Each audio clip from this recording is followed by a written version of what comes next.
Madam Clerk, I think I'll call this meeting to order. Yes, sir. Attorney Plunkett.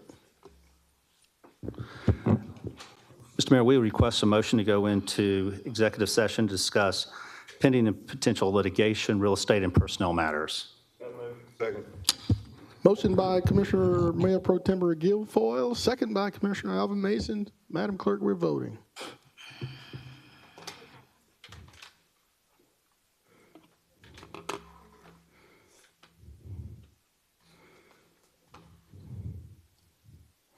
Ms. Linda, you trying? Okay, good. Mr. Jordan is out. That motion carries with Mr. Jordan Johnson out. Thank you, Madam Clerk. We're now suspended to executive session.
Ladies and gentlemen and students, we're going to be with you in just a minute. We're waiting on one commissioner to come from the back. She asked for a few minutes, so give us a few minutes and we'll be ready to start just a second here. Thank you.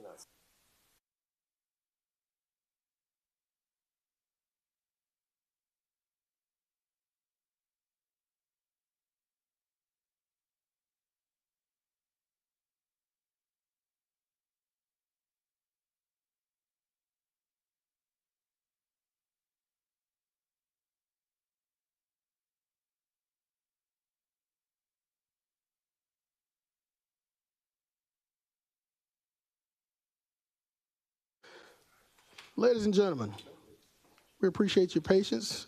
We apologize for running a few minutes late. I call you guys students over there. You look mighty young, so my apologies. My apologies. Madam Clerk, I call this session back to order. Attorney Plunkett.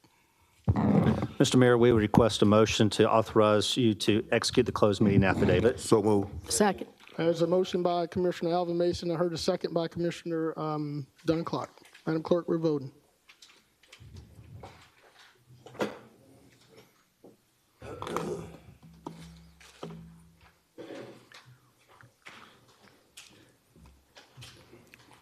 Ms. Rice? Thank you. It's unanimous. Thank you, Madam Clerk. Attorney Plunkett, are there any motions as a result of our executive session? There are two, Mr. Mayor. The first is we request a motion to authorize the settlement of all claims of Chasman Roberts in the amount of $40,000 prior to suit being filed. Such claims arising out of an automobile accident that occurred on January 1st, 2024. Second. So motion by Commissioner Mayor Pro Tempore Wayne Guilfoyle, seconded by Commissioner Brandon Garrett. Madam Clerk, we're voting.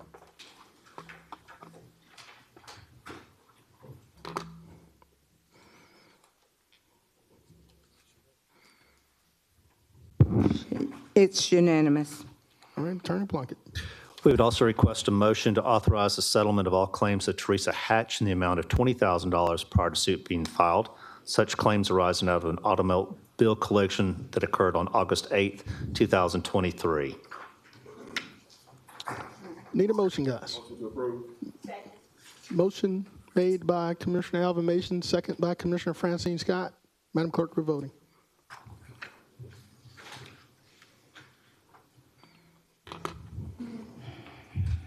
It's unanimous. Thank you. Attorney Plunkett, does that conclude our motions? It does. Madam Clerk, turn this over to you in that we have one item before we. Yes, sir. Item number 3, 2025 Augusta, Georgia Charter Review Committee. Thank you, Madam Clerk. Chair recognizes Commissioner from the 6th, Commissioner Tony Lewis. Oh, that's not you. Okay. All right. Madam Clerk, I think during our last commission meeting, there were some questions regarding getting this committee seated as to a request for the resolution, as well as getting, I would imagine, the talent bank forms in for all committee members that were selected by this governing body. I guess my question to you is, has those names been submitted in the form in which they were requested through the talent bank? Well, the ones that we have, I was looking for my list here so we can post the list.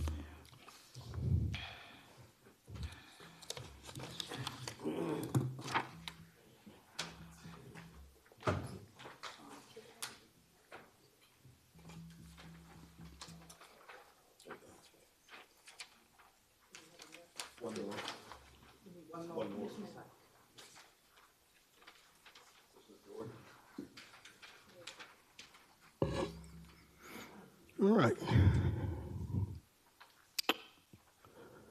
Colleagues, in looking at this list, there was some discussion regarding candidates that were serving on other boards and authorities. I do see some different names, so I'm assuming that you attest that these candidates do not serve on any other board or authority and are tasked with serving on this committee. Yeah. Commissioner Tony Lewis, I now see you in the queue, sir. The floor is yours. Thank you, Mayor Johnson. Mayor Johnson, I do, as we all have before us, the resolution that we established the the Charter Review Committee, and there is some language. There is some language in this resolution, and in particular, some dates. I think if my colleagues would look at number 12 of the resolution, and it states the Charter Committee shall convene from January 1, 2025 to December 31, 2025. And being this March the 11th now, we noticed that did not happen. We noticed that did not happen, which will lessen the amount of time that we were given this committee to work on the charter review. And I think we stated 12 to 18 months, but if we began now, it definitely would not be the 12 months. It would be the lesser of that. So what I'm asking, and when we look at number 15 on the resolution, it says the Charter Committee shall submit its final written recommendations of any suggested revisions, update, or changes to the charter no later than 31/2025 of December. So that would only give them about 9 months. So what I'm asking my colleagues to do and to approve, to modify this resolution is that we actually began this process month of April, and that it moves at least through March of next year, given the 12 months. Not saying that it would take the entire 12 months, but at least they would have the 12-month period to do their work. So that's what I'm asking my colleagues to do. Thank you, Commissioner Lewis. Chair recognizes Commissioner Al Mason from the floor. Thank you, Mr. Mayor. Thank you, Commissioner Lewis. Certainly that's a fair observation. And what I would like to do with that range that we're talking about, April to March 31st, is that what we're saying, Commissioner Lewis? That is correct. That's 12 months. I would say not to exceed the NTE, not to exceed that date. If there's some additional time needed, then we would come back, but we say not to exceed. So it's possible there could be before, but not to exceed that. If you would add that on to it, I'd have no problem with that. Absolutely. Madam Clerk, if we could add that not to exceed that length of time with my proposal, then that meets my objective. Madam Clerk, that's noted. Yes, sir. Thank you, Mr. Mayor. Yes, sir.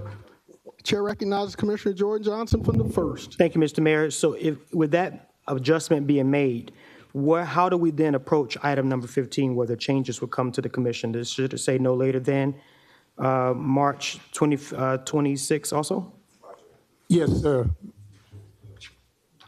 Okay. I would also, in that case, I guess the Carl Vinson Institute of Government should understand that we have interest in, I guess what I want to make certain of is that this process, although on the resolution would say not to exceed, is still not rushed by December of this year. And I'm open to kind of understanding how can we make sure that's not going to be the case. Sure, Commissioner Johnson, I would imagine that once we turn this process over to the committee, they may ask us to extend it. It's a possibility. I think this process should be theirs. It should be independent of this body, and they should move about it in the pace in which they feel comfortable with making the changes or recommendations that they feel necessary. So, all right. Commissioner Lewis, you want to put that in the form of a motion? Madam Clerk, do we need to approve that? I think his motion would be that the item number 12 be modified with the dates of April 2025 through March 31 of 2026. Not to exceed. Not to exceed. 12 months, not to exceed. That is correct. And item 15 as well? Yes, and item 15 as well, Ms. Warner. Number 15. And I will second that. Go ahead, Brandon. And Madam Clerk, there's been clarification from Yes, one of my sir. colleagues, if it is permissible for them to finish early, should the committee decide that they've completed their research, that it is permissible for them to finish earlier than March 31st. I'll refer that to General Counsel for. Mr. Mayor, when it says not to exceed, that obviously it could be earlier if if the body completes in time. You got it, all right? Very good, all right. Colleagues, there's been a motion and a proper second. Was that Mr. Mason? No, Commissioner Mason. he didn't, but he agreed, but he So you didn't. second the motion? Yes, sir. Yes, sir. All right. All right, Commissioner Johnson, sir, you have the floor. Yes, sir. I just wanted to say one more thing, and I'm gonna get out of the queue. It's just that I know when we first established this, Carl Vinson said they needed up to 12 months to get things done.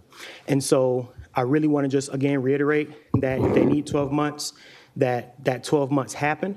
Because if they deem that they can get it done by December 2025, then just adding those dates into this resolution is just procedural, right? So I want to make sure that we are really clear on the fact that if we say 12 months, then they should understand that we want to have a 12-month process. So, I mean, again, I'm going to come out of the queue with, we can vote regardless, but there's nothing that would stop them from saying we can have this thing done by November, December. If, when they first came to us the first time, they said they needed 12 months. Well, again, Commissioner Johnson is an independent body, and I would imagine that they would take their time and do their due diligence to make sure that they're presenting. I'm not arguing that. I'm just putting it as a point of record. Thank you, sir. You're welcome. All right, Madam Clerk, there's a motion and proper second. We're voting.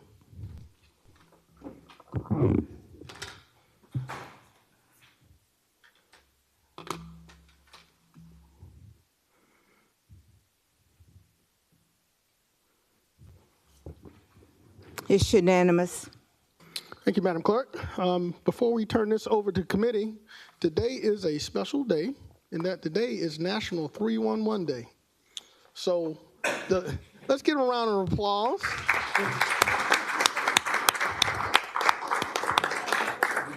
So the ladies and gentlemen that I observed as students are here for us to pay honor to them, not only for all the great work that they do, taking the calls, and they've taken a lot since September 27th, so we certainly appreciate you. And we're going to ask our Honorable Clerk of the Commission to read a proclamation. Could you ask them to stand while we do it to honor Yes. them?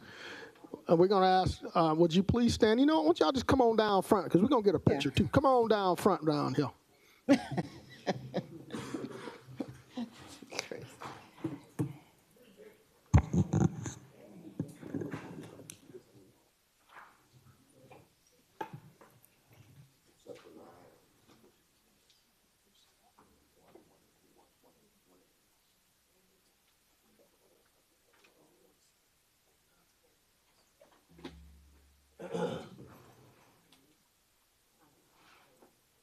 Ready?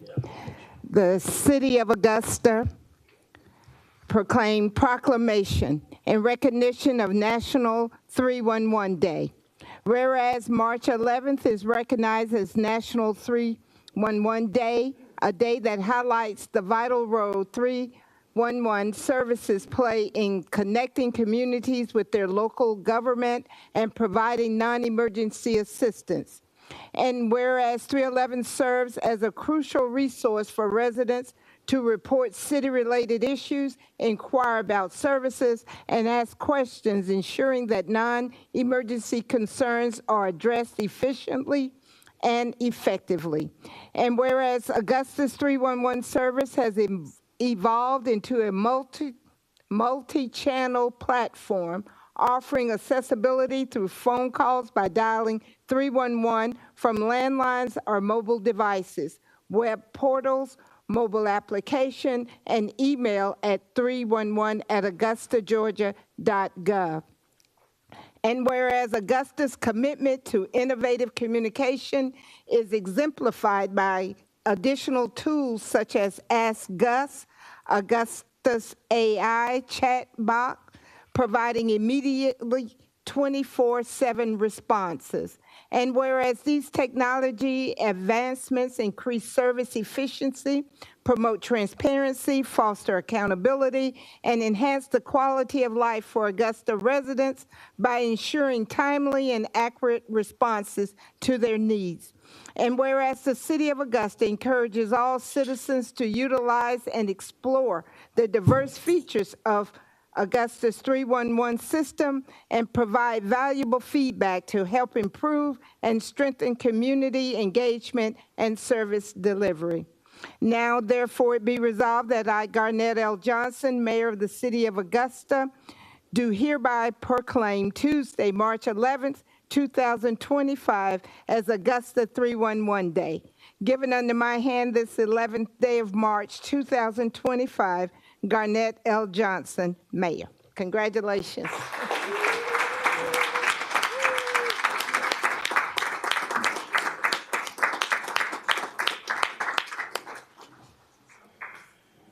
Mr. Mayor.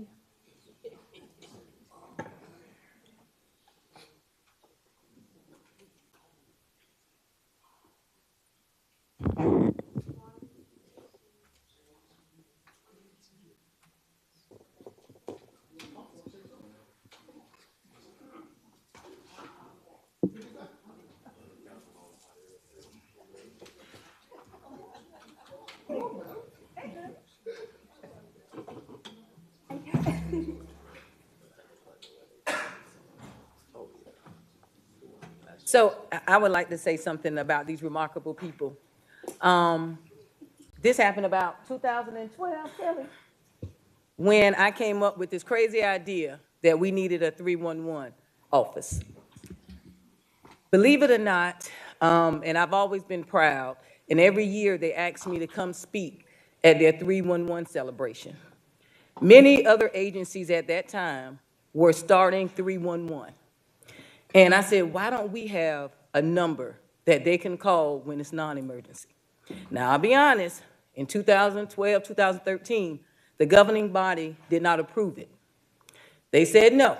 Now it was budgetary. They had, justification for it. But I didn't stop there because I knew that Augusta needed somewhere to call and our citizens needed somewhere that they could depend on to get some of the results that they were looking for in the community.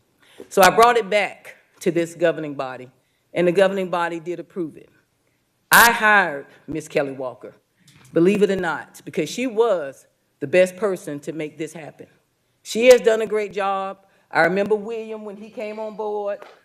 I go speak and talk to them each year. They have done a remarkable job. They have sometimes gotten a bad image because, keeping in mind, they are the ones who take the calls. They are not the ones, and I think the citizens need to know, they are not the ones that are out there fixing the problems. They're just taking the calls. And they do a tremendous and a great job in doing that. So I tell them this every year, anytime I get a chance to, thank them for making me so proud of what I fought for, because they really, really do this city a great service. So again, thank y'all. And I think everybody needs to stand and give them the recognition.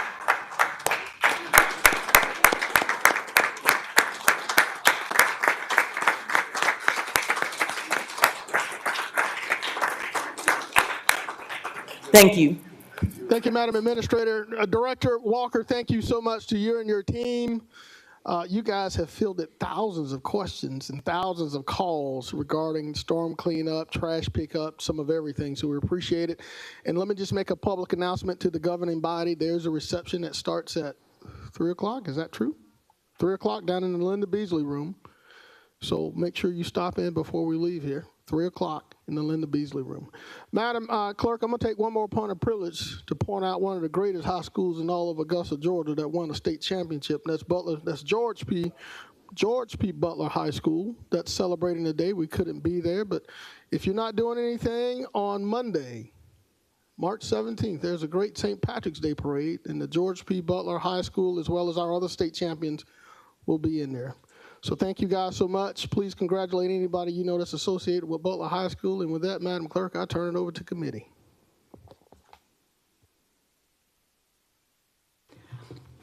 Good afternoon, everyone. I'd like to call public services to order.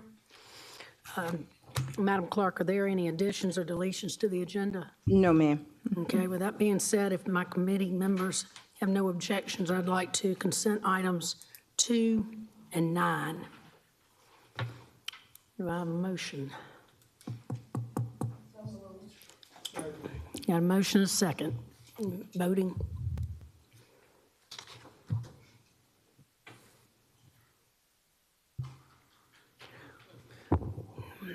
It's unanimous. Okay, Ms. Bonner, may we go from top to bottom, please? Yes, ma'am. Okay. Item number 1, Lee A. Donahue. Dr. Lee A. Donahue, District Health Director, Georgia Department of Public Health, East Central Health District 6, regarding mosquito control.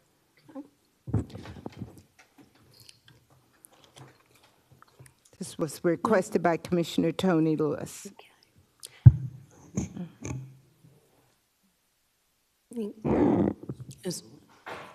Okay, I'm going to allow Commissioner Lewis to turn it over after we get name and address. Lee Donahue. My work address is 1916 North Leg Road, Augusta, Georgia, 30909. Okay. Go ahead, Commissioner. Thank you, Madam Chair. Dr. Donahue, I want to take this time to thank you for coming before us today to provide not only this body, but the city of Augusta with some very important information in regards to our mosquito population here in Augusta, Georgia, and what we need to do to try to mitigate and to help alleviate some of the problems that these mosquitoes bring to our community. And I was going to ask you if you needed the screen up there, Ms. Tasha would help you to get your slides or your presentation on the screen for you. I think she's on it. Thank Okay, you. good Here deal. we go. And once you do, I formally give you the floor, Dr. Donahue. Thank you, Commissioner Lewis. It's always nice to be here, and I'm going to make this efficient use of your time. I'm joined here today by the director of our mosquito control program, Mindy Cruddy-Crothers, and our administrator, Denise Sellers, who keeps our banks rolling, and appreciate the opportunity. So we're going to talk a little bit about what we do in the mosquito control program here in Richmond. And I guess I would like the commission to understand a little bit of a historical perspective in that it is not common for municipalities to direct mosquito control, and even perhaps more rare is for mosquito control to be housed within the Department of Public Health. The reason for that is when the Richmond County Board of Health was founded, which was proudly before the state of Georgia's public health was founded, mosquito control was sentinel to the mission of protecting the public safety here in Augusta.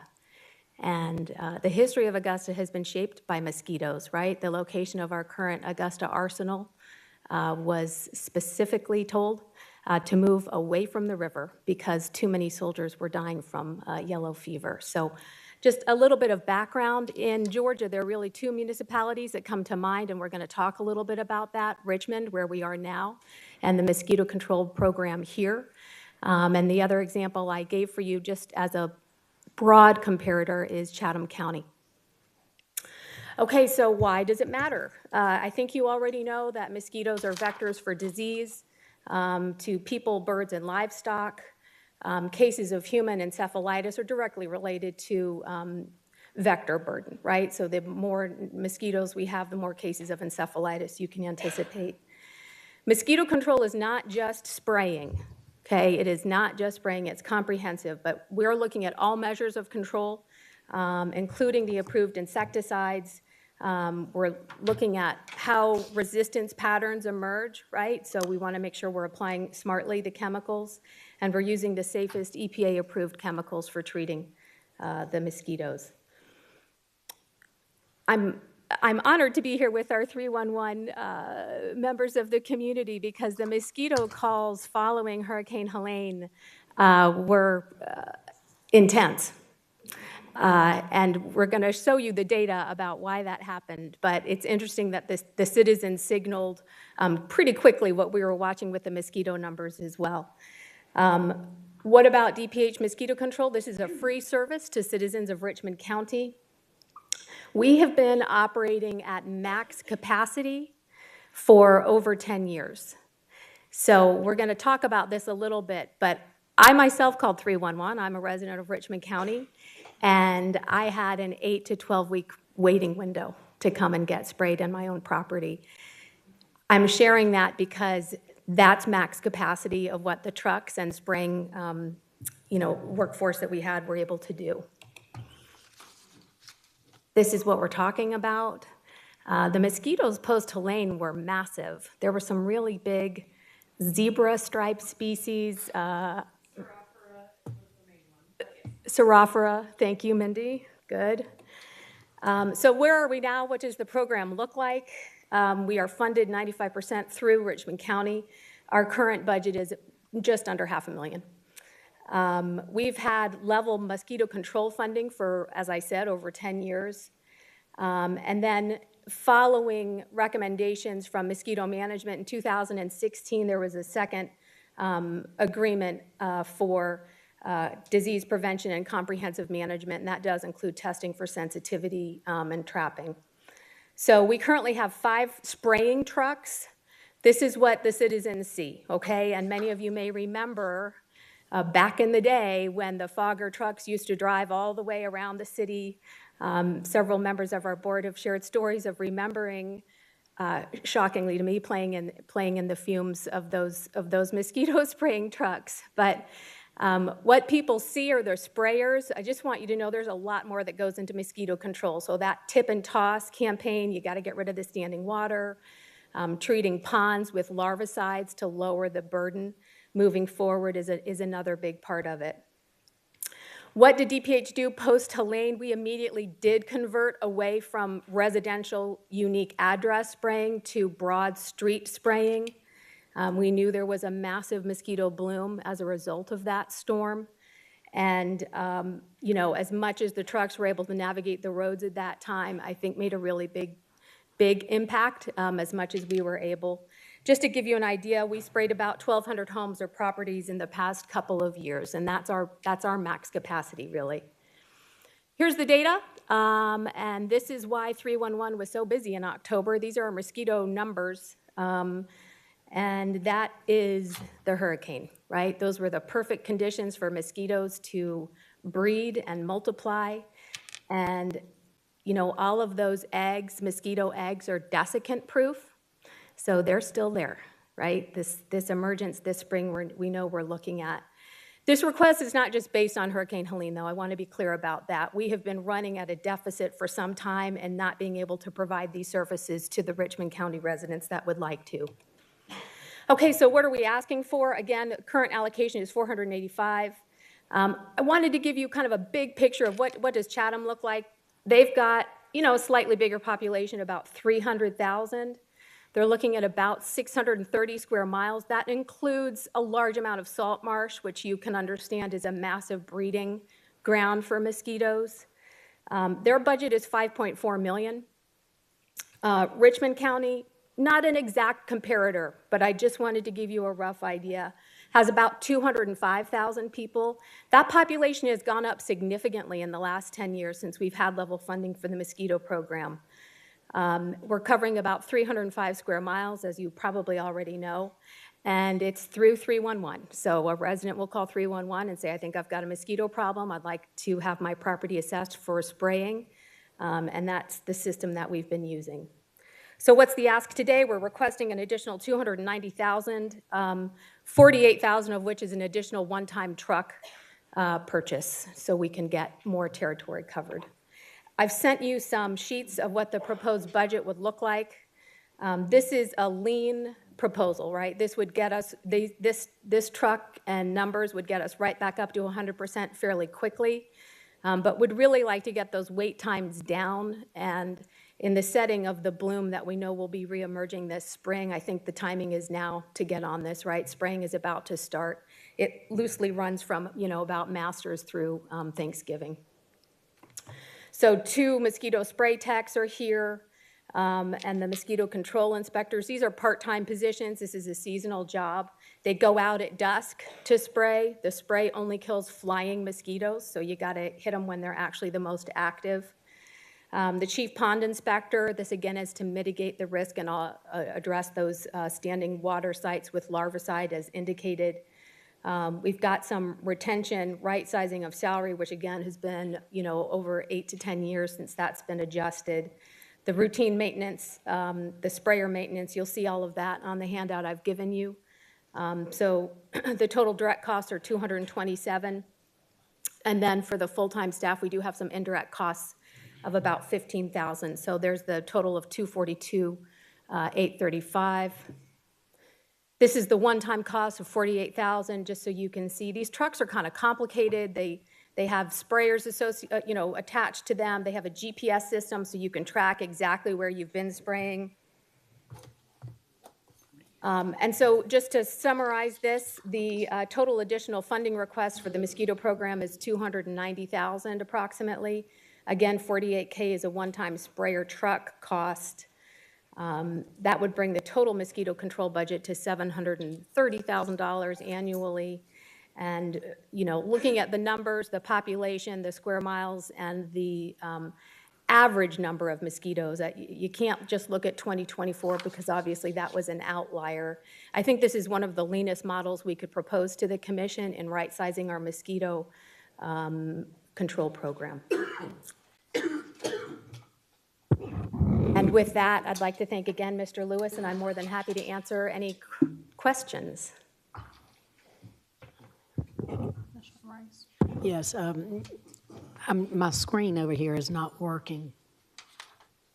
So I'm going to have to look over here at Commissioner Mason's. I'm going to go to Mayor Pro Tem Guilfoyle. Thank you. Dr. Donahue, as far as you coming before us and asking to increase your budget, have you looked at any kind of grant money?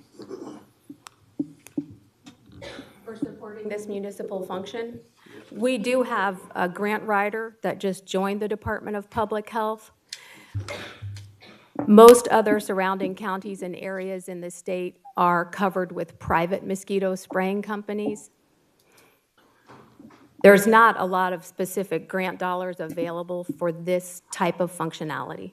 Okay, as far as your Department of Health is funded by the state, is that correct, mainly?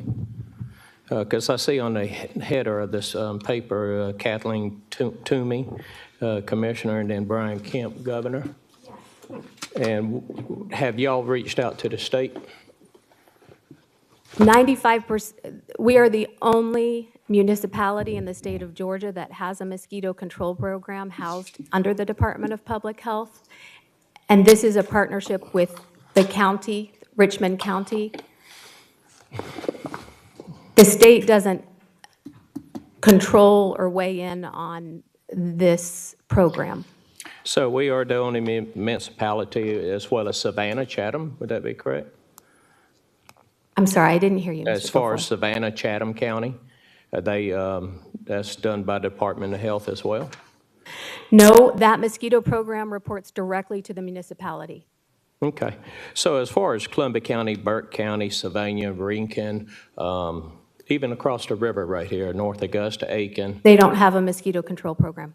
Okay, so if we, They don't have a public mosquito control program. Do they When you have a see private Mosquito one? Squad, there's no private comprehensive program. There are private companies that will spray. You may have seen the signs, the Mosquito Squad, or oh, absolutely. those are private companies. Okay, so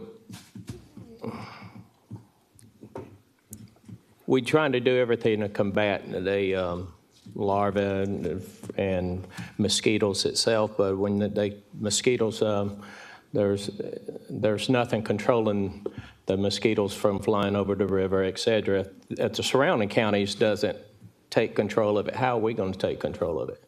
Yeah, so the typical mosquito has a range of about 2.5 miles. Okay. But you're always going to have some hangover effect, right? That was part of what we saw with the hurricane.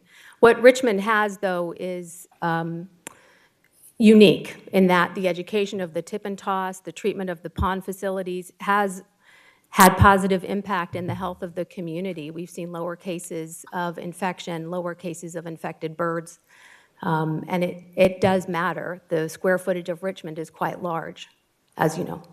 Oh, absolutely I do, and I realize that the other surrounding communities are large as well. But if they ain't taking care of, the mosquitoes in there, is just they infiltrate into our community. If you said they had a 2.5 mile range, it's less than a half a mile to the river from here, from North Augusta. So, anyway, I'm just saying if any other communities around us besides Savannah, so only 2 cities in the state of Georgia that has some mosquito control. That have a comprehensive control program, that's correct. Wow, thank you. All right, Commissioner Pulliam. Thank you, Madam Chair. Thank you so much for your presentation. My question is, what would the adverse effects be if we did not go along with this plan? How could that potentially, what would the potential harmful effects be? Yeah, I think that's a great question. As I opened with, we saw a massive bloom this last year related to mosquitoes, and this is a service that we do provide in conjunction with the municipality. It's part of the, expectation for the Board of Health to manage a mosquito control program with you all. The problem with not having a mosquito control program is rolling back to individuals, private companies that are spraying only. And we do much more than spray, right? We're looking at sensitivity to pesticides. We're mindful about not spraying close to sensitive areas where you should not be spraying, open water and things like that. And certainly we do know that spraying does impact quality of life for people. But it really is a comprehensive program for mosquito management that makes a difference. So spraying is what people see. Spraying is where private dollars are. But we're testing for sensitivity to the pesticides. We're using only EPA-approved pesticides that are the safest and most appropriate for what we're trying to go after. We're also identifying different mosquitoes and identifying what diseases they may be carrying. So they're tested routinely for Western equine encephalitis, and we're routinely doing counts, which is more than any other municipality is getting. Thank you. And one more question. So in your studies, in areas that don't get sprayed to this degree, especially with the increase of mosquitoes that we're seeing in our area due to the hurricane and other things, what would the harmful effects be or potentially be? Because I know you can't necessarily say it, but the harmful effects potentially be a year from now in regards to disease control and things of that nature. Yeah, well, mosquitoes are an equal opportunity vector, so probably one of the biggest populations that we see impacted are birds. And we do know that adequate mosquito control does have a positive effect on that population. We do know that birds are vectoring more and more other diseases, and this is an important opportunity to limit that. I just want to be careful that rates of encephalitis are pretty low, but that is a real risk for disease, right? Mosquitoes vector a lot of diseases. So not controlling it would increase the risk of human-borne infection related to these mosquitoes. Okay. Does that answer your question? Absolutely. Absolutely. Thank you so much. Thank you. Okay, I'm going to go to Commissioner Lewis. Thank you, Madam Chair. Dr. Donahue, thank you again for this great presentation here. So when I look at your ask, it helps me to be able to identify that what you're trying to do is to increase the surveillance of our mosquito population and control by having these mechanisms put in place with the additional vehicle and the increase in personnel and things of this matter. And it's only to help the public, Augusta, Richmond County. That's the bottom line. That's correct. And I guess, you know. Actual surveillance is a very small percentage of the ask, but it's an important part of, ongoing reporting. Absolutely, absolutely. Now, Madam Chair, may I ask one question of our administrator, please? Yes, sir. Thank you, ma'am. Madam Administrator, when looking at this particular request right here, is there any opportunity for perhaps this vehicle to come out of our SPLOST package? What's available, or if it's allowable to be put in? What I can do, Commissioner Lewis, is actually look at our resources and see, of course, I would have been a little more prepared. I didn't know that we were going to be discussing additional funds. Right now, the actual funding for mosquito control is about $225,000 out of our waste haulers contract. Okay. And $260,000 comes from our stormwater. So that's some of that ancillary that we talk about when we looking at our waste contract, and some of those things that actually comes out of that. Yes, sir. Out of those numbers, Yes, right? sir. But I would love to get with Dr. Donahue, and thank you again, Dr. Donahue, for working with us through the EOC and everything else. She was right there with us. I would love to get with her, and we can look at it, and we can come back with a proposal at our next meeting. I appreciate that. What about look at 7 or 8, splice 7 or 8, and see what's available in there too? Yes, sir. I appreciate it. Thank you. Thank you, Madam Chair. You're welcome.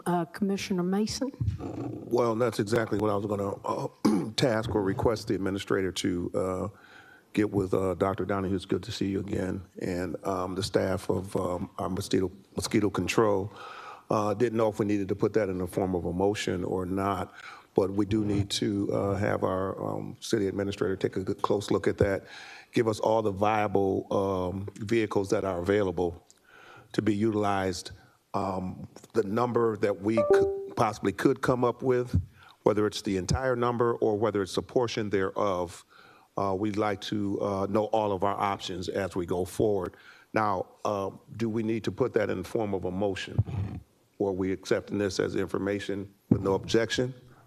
No, sir. I think the administrator recommended that she come back next week with a proposal, so we would need a motion to allow the administrator to meet with Dr. I'll make a motion to that effect. Okay, Thank you. You want to second it? You're on this committee. Oh, I can't. I'm sorry. So somebody else on the committee make that motion. Yeah, Yeah. make that okay. motion. Thank you for That bringing I make that the up, motion. Commissioner Mason. I'll second it. Well, I'm Okay. going to let, Commissioner Scott, are you making the motion? And Mr. I am. Lewis And seconded. Yes, okay. ma'am. All right, you're welcome.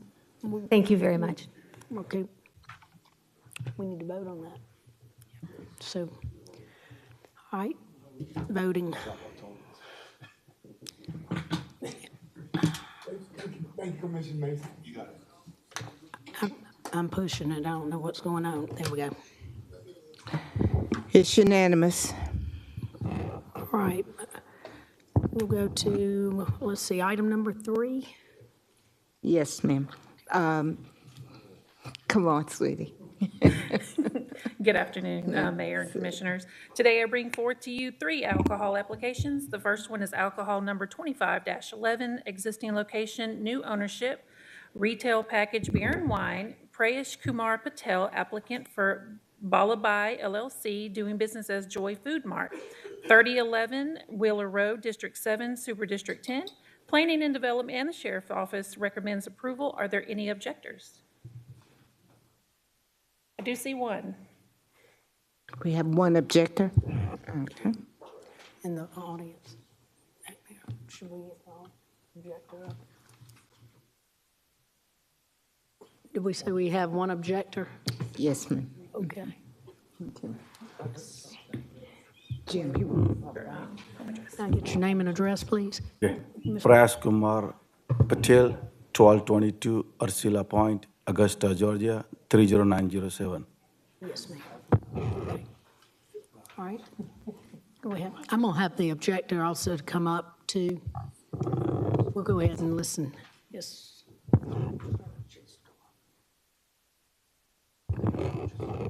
Okay. We would like for you to come up, objector, to give your name and address, please. Then we'll have Mr.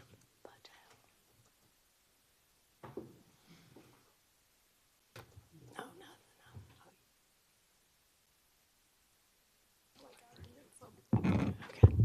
Yes, ma'am. Arvella, Arvella Robinson, 3315 Ottawa Drive, Augusta, Georgia, 30909. Okay. What is your objection, please? Commissioner, every Tuesday, we are always voting on package shops. We need grocery stores here. We have got so many, every week, we are voting on liquor stores, package shops, whatever you want to call them. We need food stores. And I will object each time someone comes up here, as of today, to object these liquor stores, not food stores. We need a food store. Our people in downtown Augusta, all around, we need a food store, not a liquor store. That's my objection. I hear what you're saying, and I do. I agree with you. It seems that every other week we do seem to approve this. May I hear from? Does anybody else want to speak on this on the dais, or do we want to go to? I would like to make a comment that this Okay. is already an existing location. It's just a new ownership. So we're not bringing anything new to that area. It's just a new ownership to the existing location, if that helps. No, it doesn't help. I'm sorry. Okay. I still object. Okay. All right. Thank you. All right, thank you. Coming forth. All righty. May we proceed? Yes, you need a motion to approve or Right. disapprove. I'm gonna go ahead and get a Get to motion. me. I can't make it, but I'll see if we got a motion. Got a motion. Do we have one in a second? Got a motion in a second. May we vote?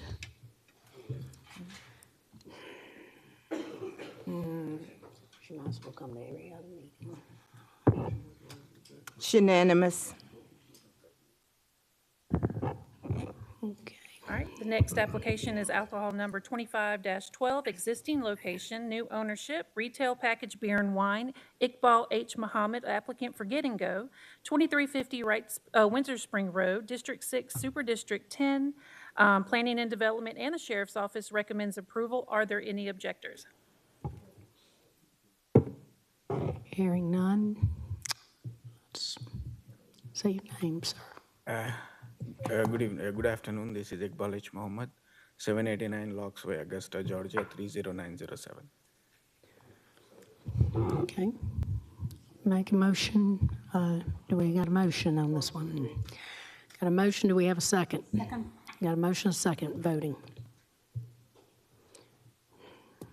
Okay. It's unanimous. And then number 5, alcohol number 25-14. This is a new location. It's a consumption on premise liquor, beer, and wine with Sunday sales. James G. James, applicant for JLK Group Holdings, located at 2163 Central Avenue, District 1, Super District 9. Planning and Development and the Sheriff's Office recommends approval. Are there any objectors? Good afternoon, James Gregory James, 2556 Walton Way, 30904. We got a motion? Got a motion, how about a second? Got a motion and a second, voting.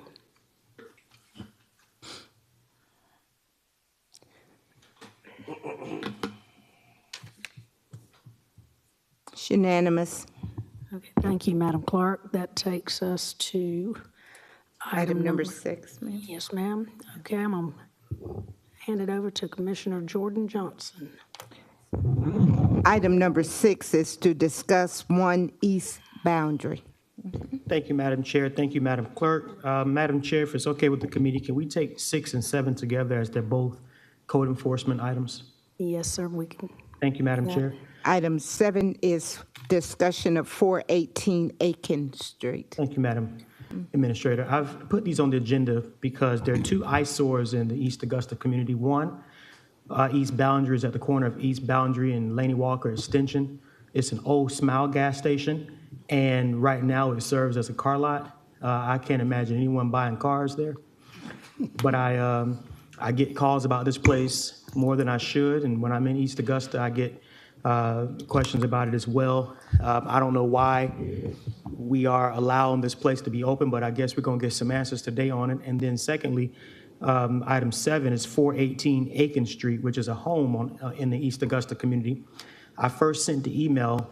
Well, let's go back. I lived 2 houses away from this house here. This is 418 Aiken Street. I lived 2 houses to the east of this home back in 2018, 2019, and it looked like this then. I sent an email on January 1st, 2023 regarding this home, and it looked like this then. And I sent an email January 3rd, 2025, and the home looks incredibly worse than it does in this picture. So this is an old picture. So my question regarding these 2 properties, this is the property on East Boundary. This actually looks pretty decent than what it looks today. Those cars are all on the sidewalk, and it just looks, it's an eyesore. And I think this neighborhood, this district deserves better. And so my question is twofold. For the East Boundary property, what are we doing to bring this owner into compliance? And then for 418 Aiken Street, what are we doing to make sure that this home gets at least boarded up? It's been 2 years to the calendar since I sent emails about this property. And it's getting worse. It's getting worse by the day. People are living in this house. They're doing all kinds of activity in there. It's ridiculous.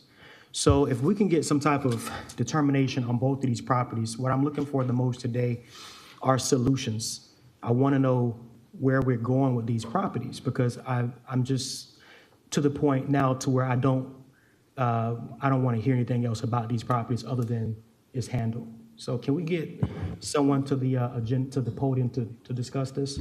Okay, Commissioner Johnson, we have legal. Whoever. Who's jumped in. Mr. Johnson, as to the 418 Aiken Street, it's going to court for nuisance abatement on March 26th of this month. So it went to court once before, is that correct? I only know that it's going to court. I don't know the past history, but that will be when we would get an order to take down the property. Director Delaney, can you speak to it? It went to court once before. What happened when it went to court back in, I think, April or something, 2024 or something like that? So in short, we abbreviate that as blight court. After your initial contact with us, it was put on the docket to go to what we characterize as blight court. All of those cases were. You can speak freely. If it puts a judge on blast, it just puts a judge on blast. It doesn't. Okay. I'm just saying our community is being It held was a up. determination through the legal department that they were not ready to take all of those cases to court, and they had some staffing issues, I believe. So it has been turned over to legal for the better part of 2 years or a year and a half. So it's our hiccup here. Okay, so now that it's with our current attorney, we do have plans to move forward, getting the property either mothballed or demolished? If the judge grants the order to be, on the order to be demolished, Have we made contact with the owners of this property? I'm sure they were served. You have your staff attorney? Yes, there's Sam, if you can address Attorney it. Miller. Due to a loophole in the law, the property is owned by a trust. No one currently alive is a beneficiary of the trust, but the trust doesn't expire when everybody is dead. So we have tried mightily to reach out to any relative of the old owners to try and find anybody who's willing to take possession of the property, because if you look at the tax bill, it's owned by a trust. And trusts aren't filed with the Secretary of State. There's no document that I can find. It's all private due to a probate loophole. But the owners, the beneficiaries of the trust, the people, the previous owners, they're both dead. And we haven't been able to locate any other relatives. The property taxes are unpaid. And so there's no one that we can call.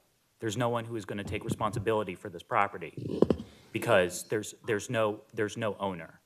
if the property taxes are unpaid, does that give the city the ability to take the property? So that is, so after, my understanding is that after a year of unpaid, because it was in 2023, the taxes were paid. It's the 2024 taxes that are unpaid, because I believe it was 2023 in which the wife passed away. And so she paid the property's taxes in January for 2023. The 2024 taxes are unpaid. We expect the 2025 taxes to be unpaid. And it's the tax commissioner's policy of 2 years? The tax commissioner's policy of 2 years of unpaid taxes prior to going to tax sale. Well, I asked that question, I get that it's going to black court to be demolished, to get the demo order, but it's not in that shape to where the house should be demolished. It can be redeveloped, it can be sold or whatever. Like, what I'm looking for mostly is just for the window, for the windows to be at least boarded up so people can't go in and destroy the property. And I mean, I don't want to get into the weeds of how to move the property around, but as long as there's some type of solution in place, I mean, cool, but if we can, figure out how to save the property from being completely demolished, that would be great, but it's just been like that for a while. What parameters do we have to at least get it boarded up? Do we have anything in our might to be able to get something like that done, to keep people from going in at night? We did not budget for resources to hire a company to go in and do mothballing. So that is not part of our budget. It is something that probably at this point should be considered, being able to go out and get that done. But again, this is an activity that is inherently the property owners, and if the city starts the process, you might start this revolving door of people not doing what they're supposed to do, and then the city is now on the hook for yet another activity and cost that may not be reimbursed. However, if it is the direction of the commission, we will move in that way to find out what it would take to secure that, bring that cost back. But for a home of this size, demolition is not being recommended because the bones are still good. And it would typically take about $450 to mothball this through a private entity. $450? About $450. And again, that's my premise there. People are already not doing what they're supposed to do. This is one house out of hundreds that we can take time and show. And a majority of those houses are just like this. They have good bones. They don't need to be demolished. But we need to look at our black ordinance again to figure out how to strengthen it up just a little bit more. Because how do we hold somebody accountable to something like this? If the city doesn't step up and support helping these neighborhoods look like something, I mean, then quite naturally, this broken window syndrome is going to spread through the entire community. But anyhow, I don't really support it being demolished as much as I support it being boarded up. I won't get too deeply involved in that one. For 1 East Boundary Street, what's the deal with that? What's going on that property? So in regards to that particular parcel, they did have an active business license last year. You'll notice that it's been a substantial decline in the way they've kept up the property over years, with last year being probably the most egregious. So right now we're trying to make contact with that particular property owner or business license holder, because they have not renewed for this year, which gives us the impression that something might be going on with regards to whether they're continuing or health and things of that nature, because they have had a business license historically. So this is, that's where we are at with that. And of course, Bradley, am I missing anything? The damage to the property was caused from the storm, Commissioner Johnson. Which property, 418? No. Oh, okay, I was gonna say, because there wasn't a Hurricane Helene in 2019. No. And this properties looked like this, right around that time too, prior to 2024. So I wouldn't put it completely on Hurricane Helene. This property has looked like this at least for the past 2 or 3 decades, with the Smile gas station there first, and this car lot has been junk since I can remember. Yeah. It's been junk for a while, so I wouldn't put that on Helene. Helene probably just made it look worse than what it already was. I think our path forward right now would be making sure that we can clear that right of way, we'll probably reach out to the entities that have the ability, that work with us and collaborate us to move all of the vehicles off of the right of way and to include the sidewalk. That would be the first step. And then the next step would be, we're going to probably do a site visit to the last two addresses of record for the business license holder to see if we can get some type of agreement as to a timeline to move all of these vehicles. It is properly zoned for a used car lot, so there wouldn't be it's a by right use at this point, but they have not done their job with regards to maintenance and upkeep, And last question on this, how is it, if it's zoned for a used car lot, but there's no activity there, nobody's going in to buy cars, no one is maintaining the lot, it's just a gate with cars, how do we determine whether or not it's a functioning business other than just that business license itself? How do we draw the line between it being an actual car lot and a junkyard? Well, one of the things you have to take into consideration, which we do, is how we do business nowadays. Cars are not just sold by people walking on the lot. Several of these vehicles move through internet purchases and things of that nature. So we don't automatically conclude or close a business license because we don't see foot traffic. So there is always room for that.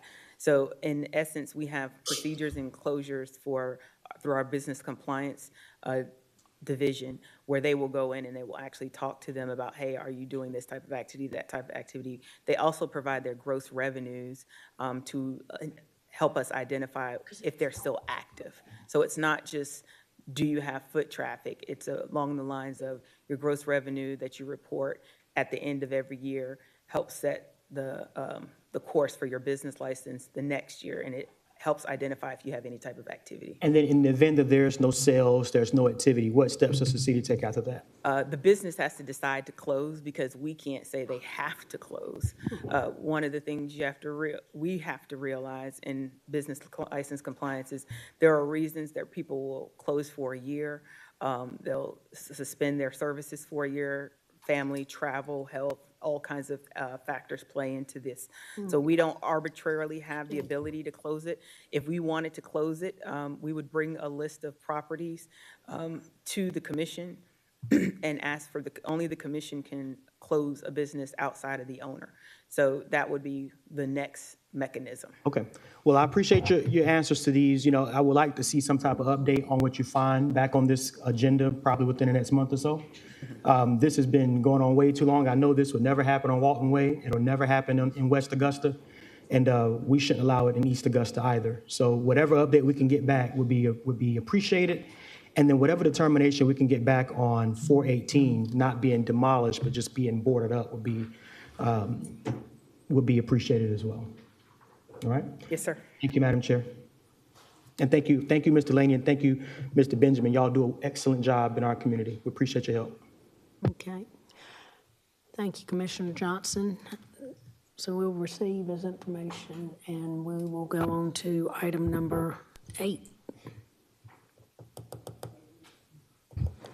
Madam Chair, are we going to receive 6 and 7 as information? Can we do it without objection, your committee, if they're okay? That's fine. We're good with no objections, Madam Chair. All right. Okay. All right. Number 8, ma'am? Yes, ma'am. Okay. Item number 8, Ms. Bridget Lynch for the Fatty Marshall Foundation, requesting fee waiver for venue and stage rental fees for the use of the Augusta Common for Fall Wine Festival on Saturday, October 11th, from 2:30 to 7 p.m. Okay. Good afternoon, Ms. Lynch. Good How are afternoon, you? ladies and gentlemen. I thank you all for the opportunity to come before you. May I get your address, please? I'm Thank sorry, you. it's Bridget Lynch, 3412 Crane Ferry Road, Augusta, Georgia, 30907. Thank you. You may proceed. Well, I'm here today to ask for the waivers of the fees for the wine festival, for the stage and the venue. That will give us a leg up for our organization. My organization is the Fatty Marshall Foundation. And we've been operating here in the CSRA for about 16 years. It is an HIV/AIDS awareness program that I founded after I lost my sister in 2009.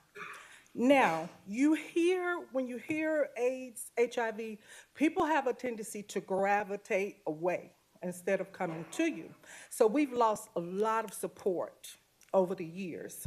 So what we have been doing, and first let me tell you about the name Fatty Marshall. We're from Burke County. Everybody has a country nickname. My sister's nickname was Fatty Marshall. So when I decided to come up with the organization, I thought that that was befitting. And coming from Burke County, we know that people like to have a good time. So the Wine Festival is a bridge for us. If I could get people to come over here to the Wine Festival, I could tell them about the organization, what we're doing in the organization. Also, I'd like to be a part of doing something in the city. We do activities throughout the year, but we shut down Christmas just for women and children with HIV. So with this, I'd like to see people, and I have seen people and spoke with people that have come from Columbia, that have come from Atlanta. This one would be my 5th one, and I would like to see it grow year after year. I also would like for it to help us to gain support and more attendees for the Fatty Marshall Foundation. And I would also like to have it to add to a legacy, something I also can leave behind to my children. So that's about it. All right, thank you for that. Appreciate that. I'm going to go to Commissioner Lewis. Thank you, Madam Chair. Ms. Lynch, don't go anywhere. Okay. You got, don't spill the tea and then want to leave. Now, you gotta stay and answer some questions. Yes, sir. So, good to have you here, and I think it's a noble thing that you're doing. Anytime we do programs to enhance awareness and things of that nature of these types of diseases that folks are dying from, and like you said, most folks run away as opposed to coming to things of this nature. But again, I want to thank you. I think Madam Administrator knew exactly what you was talking about when you talked about being from Burke County and having these nicknames. She was smiling down there. Well, I'm trying to, do you know our administrator? What's her nickname? That's all right. Don't tell her. Don't tell her. That's all right. That's all right. That's all right. But anyway, I understand you to say that you've hosted this event before. Yes, sir. And my question to you is, where have you hosted this event in the past? Because I know you're asking for a waiver of the commons. So where have you hosted this? Because you say you want it to grow and grow and grow. Where have you hosted this event in the past? I hosted it up at the Columbia County Amphitheater. Mm-hmm. I hosted it out to, you gotta bear with me, it's the barn that's out off of Highway 80. Mm-hmm. I can't think of the name of it. 88. Highway 88. Mm-hmm. Gracewood Manor, that will be the 3rd place. And then I did host it last year at the Augusta Commons, but because of the hurricane, I had everything situated and just was ready for everything, and then the hurricane came and kind of threw a monkey wrench in everything. So I really like the area down there. I think that area would draw the record number of attendees that we need, and the people from the Commons treated me a lot better than all the other places. Okay. So you've had some success with this venue? Yes, sir. You have. And you just want to see it grow? Yes, and sir. This is the best place you think that it can grow? Yes, sir. Okay. So what does it entail? I mean, I see it says wine. What does it entail? You have food trucks down there? You have what do you have? We have food trucks. We have vendors. We have a cigar lounge. We have unlimited wine tasting, unlimited mimosa tastings. When I was looking to find that bridge, I looked at a lot of different cities to see what they had and Augusta didn't have. And one of the things that intrigued me, being from Burke County, was the wine festival. Okay. And I saw the record number that they were bringing in. I saw the people enjoying themselves. I saw a wonderful, classy event. So I feel like being at this spot at the Commons and seeing other nice events being held there, I feel like this would be a good place for the wine festival. Okay. Live music? Yes, sir. That's why you want the stage, live music? Yes, sir. Okay. And I'm trying to take it to a new level. I've been reaching out to different people to bring in artists. I'm new to this, but I'm not going to stop until I get it to a point to where we can say people are coming from miles around to the Augusta, Georgia's Fall Wine Festival. Okay. Very interesting. Thank you, Ms. Lynch. I look forward to participating and being a part of this event this year. Thank you so much. Thank you. I'm going to go to Commissioner Mason. Thank you, Madam Chair. This is really more for our Recreation and Parks Director, Ms. Tamika Williams. If she come up, please. I've got a couple questions in reference to the request from Ms. Lynch. In particular, well, first of all, what is your recommendation based on what she's requesting in terms of the waiver of the fees and the providing of stage and so forth? I'm sorry. Good afternoon, Commissioners. Good afternoon. So my recommendation, I do understand and was informed that this was previously passed last year, but it, of course, didn't happen. And so because we have set fees from the agency, I will go off your recommendations, but I could share them with those who are not familiar with it. So for the Augusta Commons, for ticketed events such as this, it would be $700 for the Commons, and then, of course, $400 for cleanup services. For the stage, it's $2,500, so a total of $3,600 for the rental. So we're talking cash-wise, a total of $3,600. Now, how are we dealing with liability, or is there a liability issue, potential liability issue? That will be part of us approve. Well, if you choose to approve, then they would have to have that covered under the insurance. Us as a city. Who would cover that? I need that for the record. I mean, I know what you're saying, but say it so it can get on the record, if you would, Yes. please. The Fatty Marsa Foundation. Very good. Thank you. I can't make a motion, but I just need to bring that out. Okay. Thank you, Commissioner Mason. Good question. We'll go to Commissioner Johnson. Thank you, Ms. Lynch.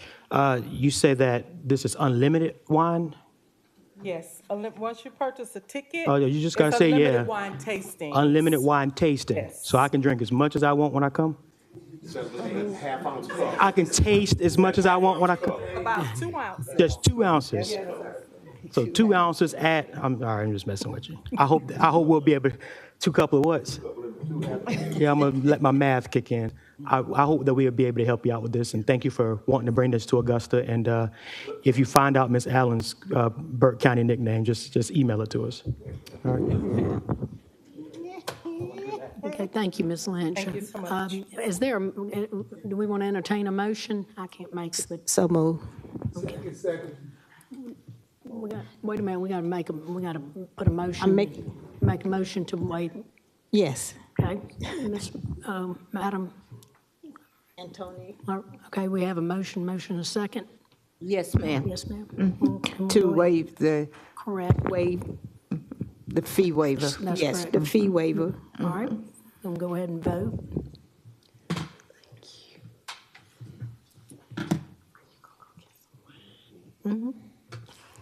It's unanimous.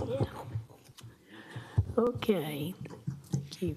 Takes us to number 10. Yes, ma'am. Mr. Michael E. Spindler requesting modifications to the tax meter and rates. Good afternoon, Mr. Spindler. When you say your address, state your address, please. Good afternoon. I am not Mrs. Spindler. I'm in here. Mr. Sorry, I'm Mr. here on his behalf. He had a medical emergency. So my name is Tyrone Vincent. My address is 4512 Plantation Road, Martinez, Georgia, 30907. I have a Columbia County business license and a Richmond County business license. You may proceed. Okay, so we are requesting modification of the taxi meter itself for the proposed city rates because of right now, we're not in compliance with the state regulation because of the state transportation service tax. We modeled and did our research on the fact that Atlanta actually changed their drop rate. The current rate right now is $265 per 1/6 of a mile, which is $240 a mile. And what we're asking is the $350. The particular reason is because of, as every year, the transportation service tax was in 2020, the tax went from 50 to 52 to 56. It keeps going up. And with the current meter rate, we cannot calibrate that on the meter. So we're asking that change to actually put it in the drop and then have to say the meter and the taxes that is already included. That way it makes it a little bit more easy and we can recoup these fees because of right now we can't recoup them at all. Okay. And then the next change is this really is not an actual increase. It's just setting some base minimums for, like, we've done our research in other areas, a minimum of $10 in the city, just it would be tax ought to be included. And also I spoke with Janan, the director over at the airport. I'm not sure if he's here, but we had proposed a $20 minimum because sometimes the driver's sitting there 2, 3, 4. There's been times we sit up there 8 hours and not got a fare, but then when you do get a fare, you might be going right down the street, $5. I mean, after 8 hours, you haven't even made $1 an hour. So we're proposing a change for that for a $20 minimum. It's not really a huge increase because when you do get a fare, the average fare is usually around $30 out there, but it helps the drivers and it helps keeps cabs out there because even with Uber available in the city, they still need taxis out at the airport, particularly in that area, because particularly when master routes come, there's no way Uber can handle that business. Majority of the cabs actually handles that business to and from the airport and from the Augusta National. And then the next proposed change off of that is the actual rates of the master's rate sheet, where we're trying to change some of those rates as well. At this moment, I do not have a diagram that I can send up to you, but I can email it over to you because I had to come this at the last minute, so I wasn't able to get all my ducks in a row, unfortunately. Okay, Mr. Vinson, before I go to District 1, Commissioner Johnson, I was going to ask some legal advice on this, please. Yes, ma'am. Yeah, I just wanted to have you state that, okay. All right, Commissioner Johnson wants to speak on this, so I'll come back to you. Thank you, Madam Chair. Yeah, I wanted to task legal with looking into this because I believe we approved this before. I believe this item was approved maybe a couple years ago. I remember it briefly, but I think we've already addressed this. Could you do some research into this and get back with us and work with the administrator to speak with this gentleman about what that resolve was? Or can someone speak to it? I know that we talked about this about maybe 2 or 3 years ago. We'd be happy to do it. We'll look into the rates and the adjustments and things of that nature and get with the administrative sure and have your response by the full commission meeting. Yeah, I think it was probably a little bit longer than that, but Madam Chair, I see our director of department is here. Planning and Development, Carla Delaney. So with regards to, we didn't get all of the details of the requests because we were having the conversation with a different gentleman, but we do have the rate sheets. We will have to update the ordinance. It was last addressed in 2019, so there have been some changes. So 2019 was the last time it was changed. Some of the things that he has mentioned with regards to the $20 minimum and the master's rate sheet, it is consistent that these should be reviewed and updated. Typically, this is a collaborative approach, so the taxi cab drivers will contact us and we would bring it before you. There had been nothing expressed before about their being ready to change the rate, but is it time for a review? Of course, yes, most certainly. Okay. And so we can provide the current rates. We have those available with us today, if you all would like those. But we can definitely get that to, I'm sorry, I missed your name. Tyrone Vincent. So when we wrap up, just as soon as we finish, I'll give you a copy of the current rates. And then what we typically do, you'll mark them up with your team, and we'll see if we're in alignment with what the state is doing, and we'll move from there, if that's okay with the commission, and we'll bring that back as an ordinance update/amendment, because that's been the process thus far. Yes, I've already done the markups. I have the owner of Liberty right here as well. Mr. Spindler actually owned Paradise, and he was a member of Yellow Cab. So we have majority of the taxi cab companies already on board. And like I said, we've already done the leg up. I was the one that originally reached out to you off of Marvin Griffin Road. And then at the time, we couldn't get a response back enough time for this particular meeting. So we were advised to actually put this meeting on the agenda. That way, at least we can get it before the committee. So that's what we're doing here today, is that part. Okay, so I will, of course, provide to him what the ordinance states, and if you can provide to me what you would like to see as a markup, then we'll set up an in-person meeting, and we'll try to move this as quickly as possible, because, and if the commission is open to it, maybe introduce those rates at the next meeting, so that they will have time to be implemented before the Masters Week. So we will ask you for that, but this is a normal part of the process. We would have typically had the meeting first, but if you will be open to letting us bring those corrected or updated rates back at the next meeting on next week, we would gladly do that. Thank you, Director Delaney, and we will leave you that task. Bring it to us next week. Is that good? Thank you for your time. Thank you, Mr. Vincent. Thank you both. Is that it? All righty. We're going to receive that information, colleagues. Well, can we just forward it to the full commission with no recommendation at this point? Yes, please. Would that be you, Mr. Lewis? And Ms. Scott, I see you shaking your head. Are you seconding? Yes, ma'am, Ms. Bond. I move that we forward this to the full commission. Yes, sir. Without any recommendation. Without objection. Thank you. All right. We'll go to let's see what we have. Okay, item number 11 is a discussion relative to proceeding with the moratorium on apartments in Augusta, Georgia, except for the downtown business district. Okay, Mayor Pro Tem, this is your item. Thank you, Madam Chair. This is for my colleagues as well as anybody that want to listen in on this. This actually been started about a year and a half ago, and been leaning on the Planning and Zoning Department to come back with some kind of idea how to proceed forward. Our neighboring counties across the river, North Augusta, just implemented a month ago. Columbia County already has it implemented. Some of the challenges that, before I go any further, I think Commissioner Don Clark said there was somebody from the Home Builders Association that would like to get up and speak about this. Madam Chair, you mind? Absolutely not. Okay. Come. If you don't mind stating your name and address, please. Sure. Thank you, Commissioners. Jason Winkter. I'm with Ivy Development, but today I'm representing the Home Builders Association.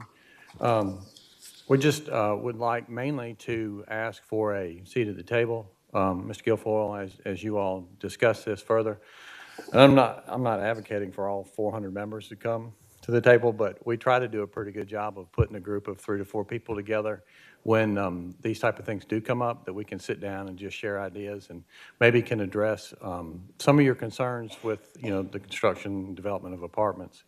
They're an important aspect for our industry, especially with housing prices rising so quickly like this and incomes rising like this, right? So that the apartment product fills a big gap for those folks. Also, it fills a gap for young people moving here, taking new jobs. They're not sure of where they may live, so they rent an apartment. We have retirees moving into apartments too. So there's a wide range of the population that does like that. So Again, we just, thank you for the time. We'd just like to be involved and included in this discussion as you go forward.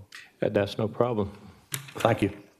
Some of the challenges that we are facing, we have been inundated with apartment complexes throughout Augusta, Richmond County, and it's actually moving south.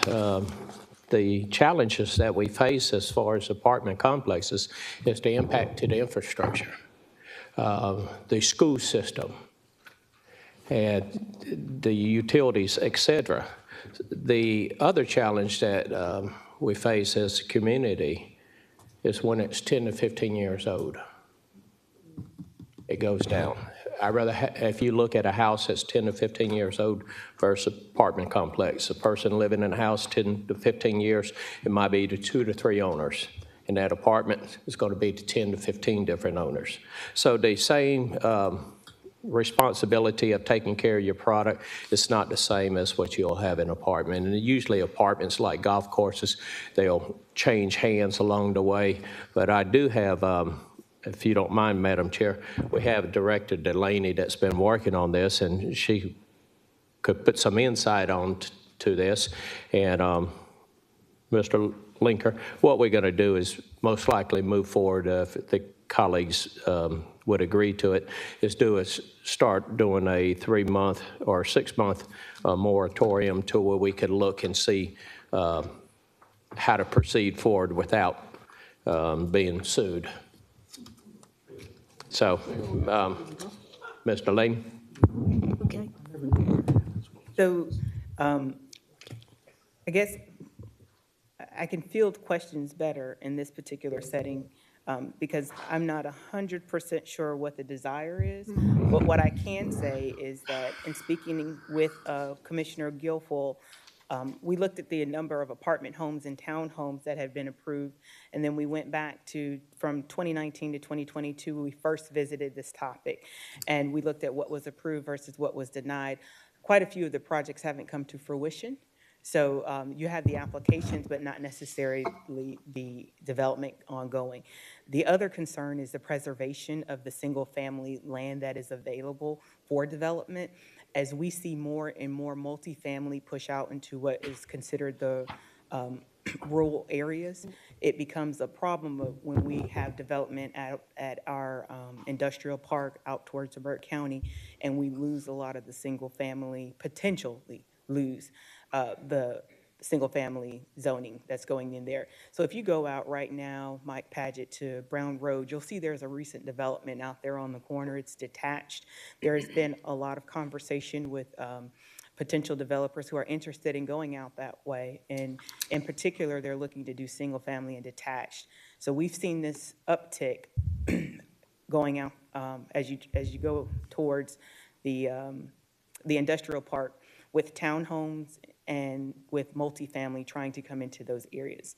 And so while they are considered transitional areas or a way to help populate the area or provide housing quickly, it can sometimes be to the detriment of your rural areas.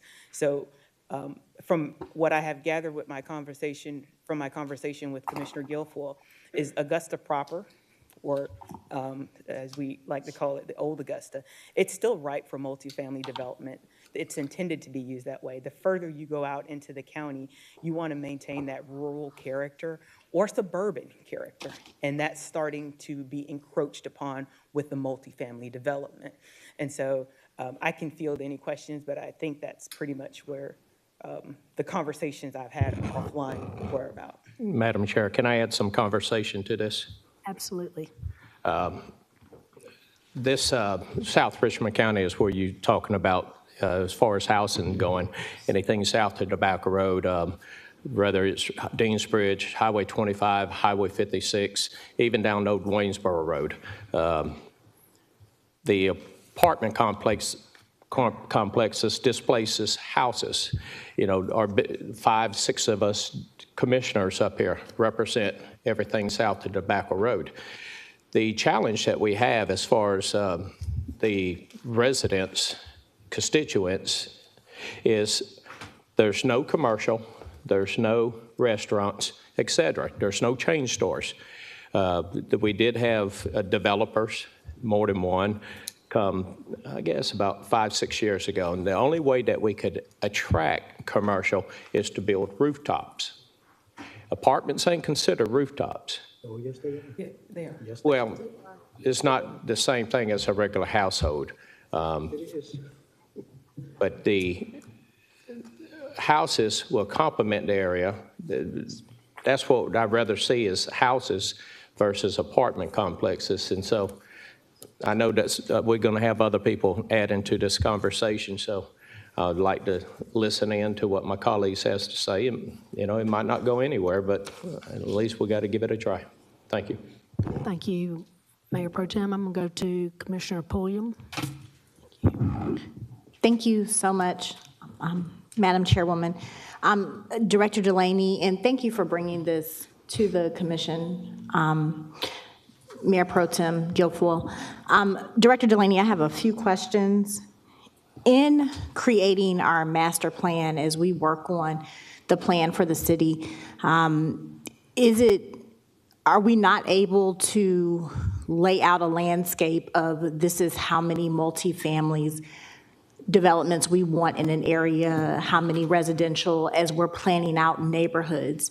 And I'm asking that because as I travel, as all of us up here probably travel and go to different areas, even outside of Georgia, Charlotte rings first in my mind, and looking at areas where they have multi-million-dollar homes, and down the street it's apartment complexes, then more multi-million-dollar homes. So I know that they can coexist, but there are still walkable communities. So when I say walkable communities, there are still communities where there is retail, there are high-end restaurants, as well as our drive-through restaurants. So all of those things can coexist if it's planned out correctly. So in our planning process, can we not take those things into account so that multi-units as well as single-family residents can coexist? And before you answer that question, because that is my question, I also want to say everyone does not want to be a homeowner. And so even as we as a people change and develop, so as we are going to jobs where we don't have to go into a building, we can actually work from home. That means that I don't have to stay in Augusta, Georgia for more than 6 months. I may decide to go from Augusta to Savannah, and I have the ability to do that. I may decide that I love Augusta, Georgia, and so I decide to make Augusta my home. But we're looking at people that not only work from home, we're looking at people that may not have the credit score to be able to get a mortgage. And I mean, that's very possible because it takes down payment, it takes all these things. So as we're attracting younger people that may not have that savings, they still want to live somewhere, but they may need to start in an apartment complex. Then as we start to build out Augusta to make it that place that we want it to be, to attract more people, they may decide, I actually love it here, I'm gonna buy a home. So I think we need to take those things into account. But back to my original question, Director Delaney. All right. So with regards to the question, not master plan, but the comprehensive plan for Augusta Richmond County asserts that a variety of housing types are required to succeed and to have longevity and sustainability as a community. To what Commissioner Guilfoyle was speaking about, it's the scattered and the haphazard development that has the potential to have the adverse impact on the rural areas. So making sure that your development patterns are keeping pace with the infrastructure. So when we visit other cities, one of the things we're always looking for as planners is how are they developing side by side. So you'll have, in one of our neighboring counties, the developer of the $1 million homes also developed the apartment complexes that were adjacent to it. So you got tie-in and buy-in from the single-family homes first, but the single-family homes led kind of the project. So you always want to keep that in mind. In addition to that, they also when you have developers of a certain scale, they bring the single-family residential detached, they bring the multifamily, and then they will also help recruit for the retail. So there is definitely a correlation and a relationship that exists there. And so we want to advocate and we want to attract those types of developers to Augusta, Richmond County, which is why the proposed, if I understand what he's trying to say, it doesn't affect what we would consider the urbanized area. And we have an urbanized boundary for Augusta, Richmond County. So that it's a little bit further than Tobacco Road. It's more like Willis Foreman in that area. But that would be, and then as you move towards the downtown area as a nucleus. So there is plenty of opportunity for development. The resources in an ideal situation, your multifamily would be centered closer to your major roadways, 520, Dean's Bridge, roadways that already are existing and have the capacity. So we look at it not just from housing, but look at it from a capacity standpoint, and are the road systems there. So I think, but yes, the comprehensive plan covers the multiple types of residential development. And then it also, we have to look at how the pattern for development and making sure it's not too scattered and making sure that it's not getting ahead of the infrastructure plans. Okay, as a follow-up to this, and then I see we have other people in the queue. As it pertains to the comprehensive plan, when we're even considering the industrial park, as we start to bring in more businesses to that area, are we looking at how that's going to affect that? So not having the ability to, I guess, have apartments available close to that area, because even as we look at it from a transportation perspective, if you live in Augusta proper, as we're calling it, and then being able to get from Augusta proper to that area, there's no transportation, public transportation that allows you to get there. So if you're wanting those jobs and you're needing to live closer to that area, are we going to be talking about that and discussing that as we try to put a moratorium on building apartments in those areas?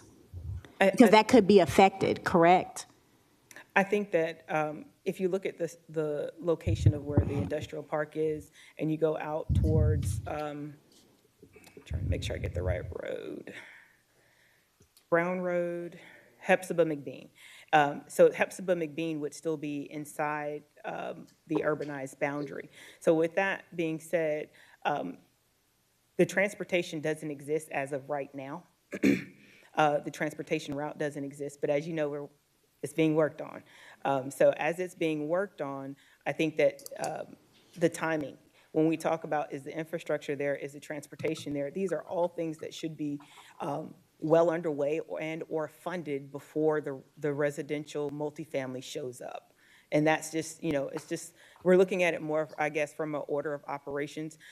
And me, in my professional capacity, I don't have a lot of applications for that area, but I have had conversations for multifamily in that area. So there is reason for us to pay attention to it. I'm not necessarily advocating for a moratorium, but I am saying we do need to monitor the situation at a minimum. Thank you, Madam Chair. Thank you, Ms. Delaney. Director Delaney. Okay, Commissioner Johnson. Thank you, Madam Chair. Director Delaney, what is our pace with single-family homes in Augusta, Richmond County? How are we developing single-family homes from a pace perspective? I want to say last year we did about 340, I want to say upwards of 300 single-family detached units. I don't know the apartment number, the dwelling units in an apartment complex right off the top of my head, because it's a much bigger number that have come online, but I do have them readily available upstairs. I just didn't know I was going to be asked for it. Yes. There is a increase in the demand because of the cost of property in Richmond County compared to our neighboring communities. So there is a demand for the land, and there is a demand for the single family options. But some of the conversations we have with developers, and I'm having to explain this to them, as you all know, if you don't buy the adjacent properties, I can't tell you that I promise you this will never be developed in another way.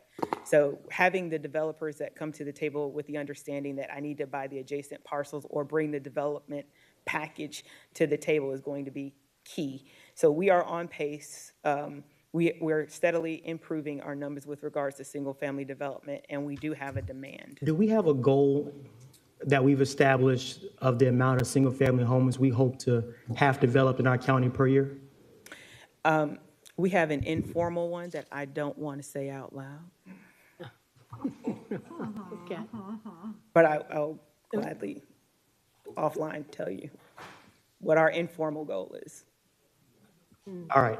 I asked that question because it seems as though this is more of a question about how we develop single-family homes. I know that we are being outpaced across the region, but I also know that some developers have reached out and said that it's extremely hard to get permits and things like that, and to get through the process with Richmond County can take a couple years at the extreme. I said at the extreme, but like before we start putting in moratoriums, I mean, let's look at, number one, figuring out how can we be more developer friendly? Like what can we do to not portray NIMBYism, not in my backyard? I know sometimes when folks come before the commission wanting to do developments, the commission shuts it down. And if we keep doing that, then of course the other counties are going to outpace us. But my concern with this is really what I'm hearing is that we just want to keep the city and the rural. We're just going to keep the renters and everybody down there, and we're going to build single-family homes out here in the rural because we don't want all that out here.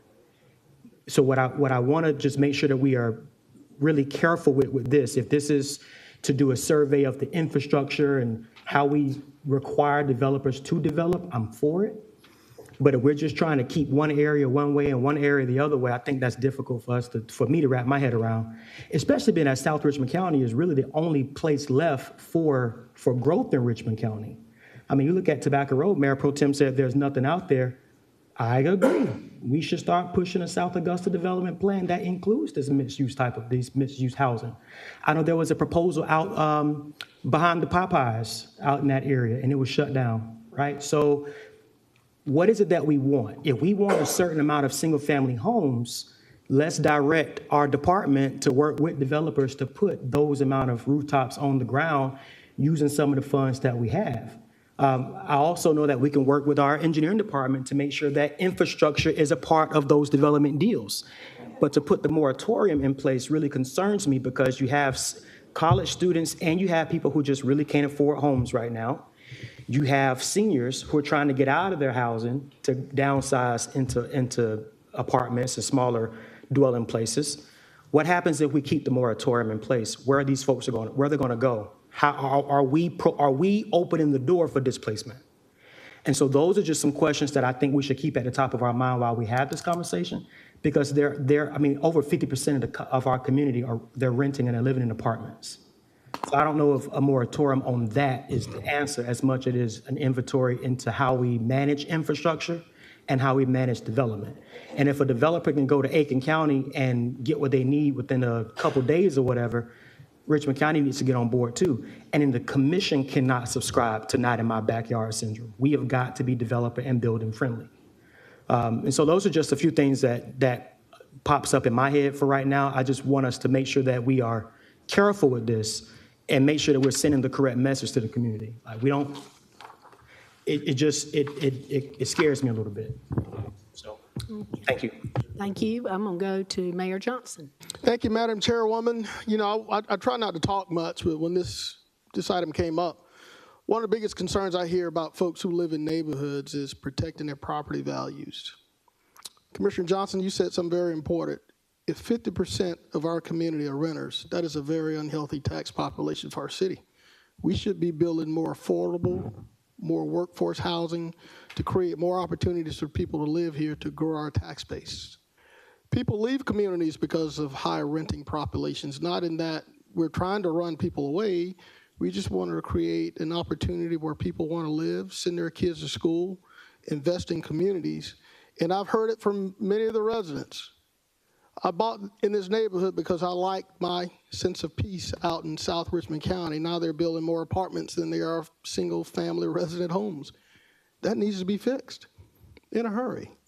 Because as Commissioner Guilfoyle said, and I agree that you're adding burden to your schools, you're adding burden to a lot of infrastructure, and we should be encouraging people to buy homes. We should be outpacing our neighbors when it comes to single-family residents. When Director Delaney said about 300, I've heard it's less than that. I heard it's 233 single-family residences that were built last year. Aiken County outpaced us by more than 1,000. Columbia County outpaced us by several hundred. That is alarming to the tax base of Augusta, Richmond County, and we need to fix it. So that's all I got to say. Thank you. Yes, I'm going to go to Commissioner Guilfoyle and then Commissioner Johnson. Thank you, Madam Chair. I just want to put a little clarity in for my District 1, Commissioner Jordan Johnson. This wasn't put on to divide anything at certain parts of the city. The reason why I left it in the downtown business district is where the young are coming, the millennials are coming to stay. They want to be where the happening scenes are, the things that really got going on is downtown. That was the reason why. Last time I was on this commission, when we was focusing on developing downtown, we had a lot of developers say that they're going to be building apartment complexes. It was actually respect for District 1, believe it or not. It was no way to do anything derogatory in your district. It was actually looking out, but somebody always takes it in a different direction. Now, when it comes to townhomes are good. There's right there at Knox Lane on the corner of Willis Foreman and Windsor Spring Road. That's going to be 100 and something houses.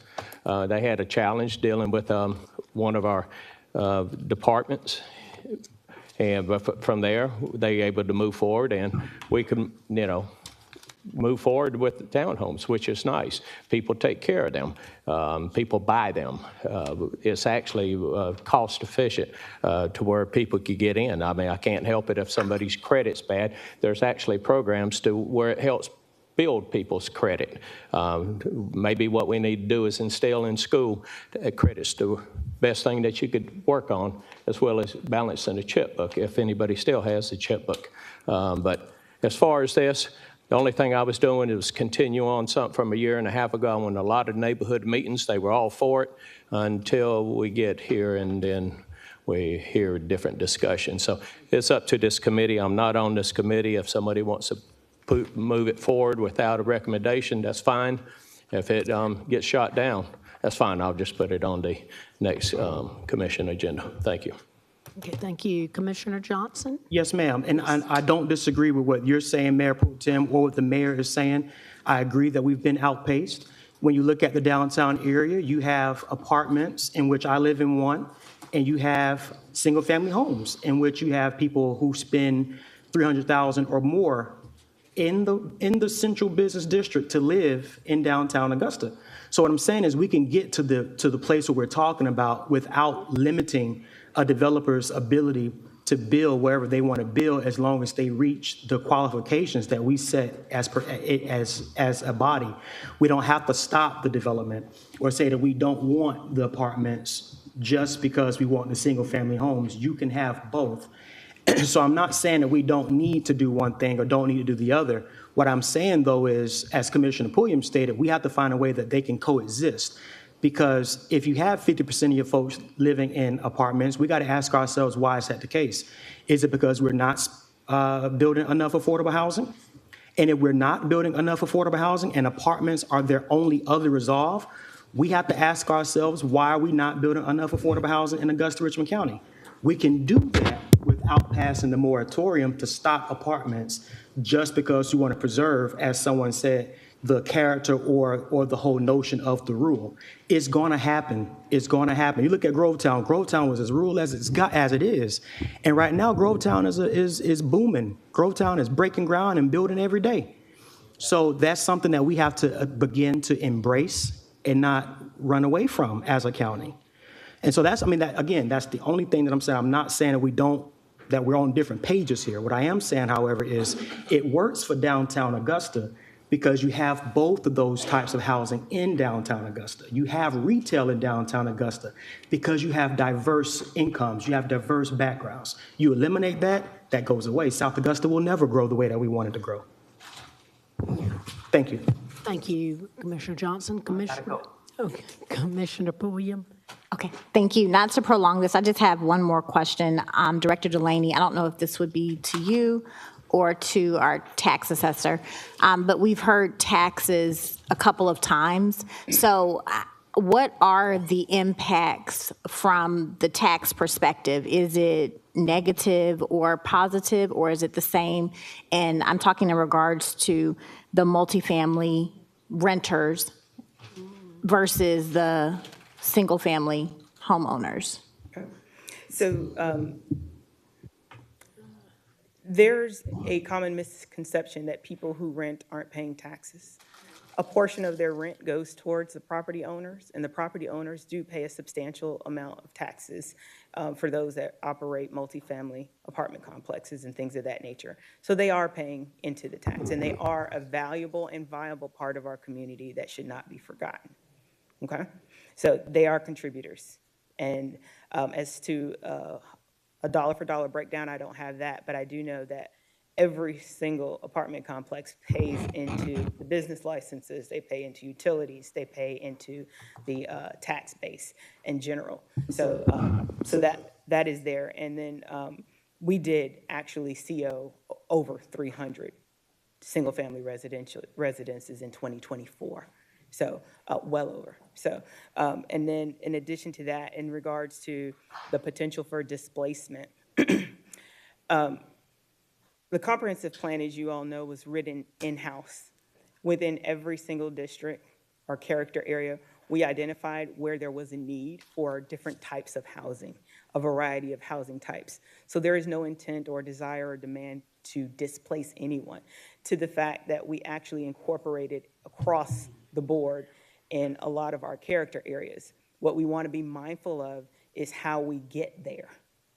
So the vehicle in which we take to create these diverse communities and neighborhoods is what is the real question. So we're not here to carry the torch for a moratorium, but I am here to field questions about how the planning process works and how it would be impacted. Yes, ma'am, and I understand that, and thank you so much for answering my question. So in short, renters in apartment complexes are not a negative impact from a tax perspective on our, I guess, I don't know if it was being referred to as our tax digest or what when it was mentioned a couple of times up here on the dais, but it's not a negative effect. When you look at sustainability in communities over the long haul, communities that have more than 60% of their properties as homeowners tend to fare better over the long haul. And that's where, and that correlation is not causation. So you can see a correlation between home ownership and the longevity, sustainability, and the aesthetics of your community and the fabric and character. That doesn't mean you can't have both, because we see our neighbors having both. And we have instances in Richmond County where we have both. So just to be clear. Thank you. Thank you, Commissioner Pulliam, and thank you, Director Delaney. I'm going to ask Mayor Pro Tem Wayne Guilfoyle if we could receive this as, oh, I'm sorry, we got Commissioner Scott in the queue. Thank you, Madam Chairperson. We've been discussing this for a while, and I think everybody have their own opinion about it.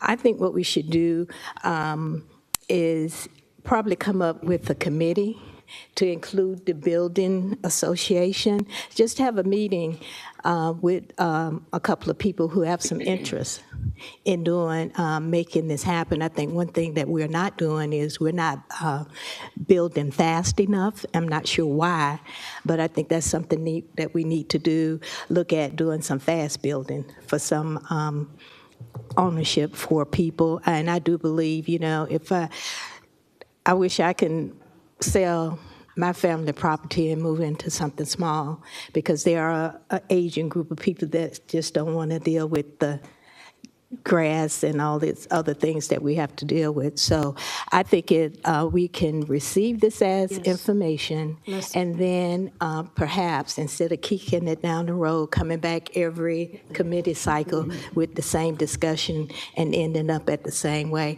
that perhaps Mayor Pro Tem, we can look at putting together a committee to really look at this and not saying it's going to be downtown versus South Augusta. So my motion is to receive as information. Okay, we got a motion, second. No objections? Okay. I'll second it. We can receive it as information without objection, but we're not going to put it into motion. Okay. All righty. That concludes a long public services meeting. Thank you. That was the longest one, I believe, on record. Madam Clerk, 2 hours later, Engineering Services Committee will now come to order. All those having business within the Engineering Service Committee will be called to order. Is there any additions or deletions, Madam Clerk? No, sir. Hearing none, Madam Clerk, I'd offer a consent agenda of items number 1 and number 8.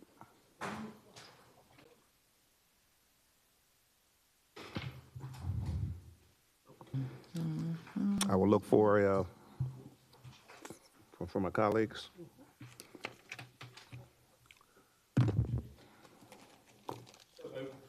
Second. Got a motion and a second. Hearing no further discussion, commissioners vote by the usual sign.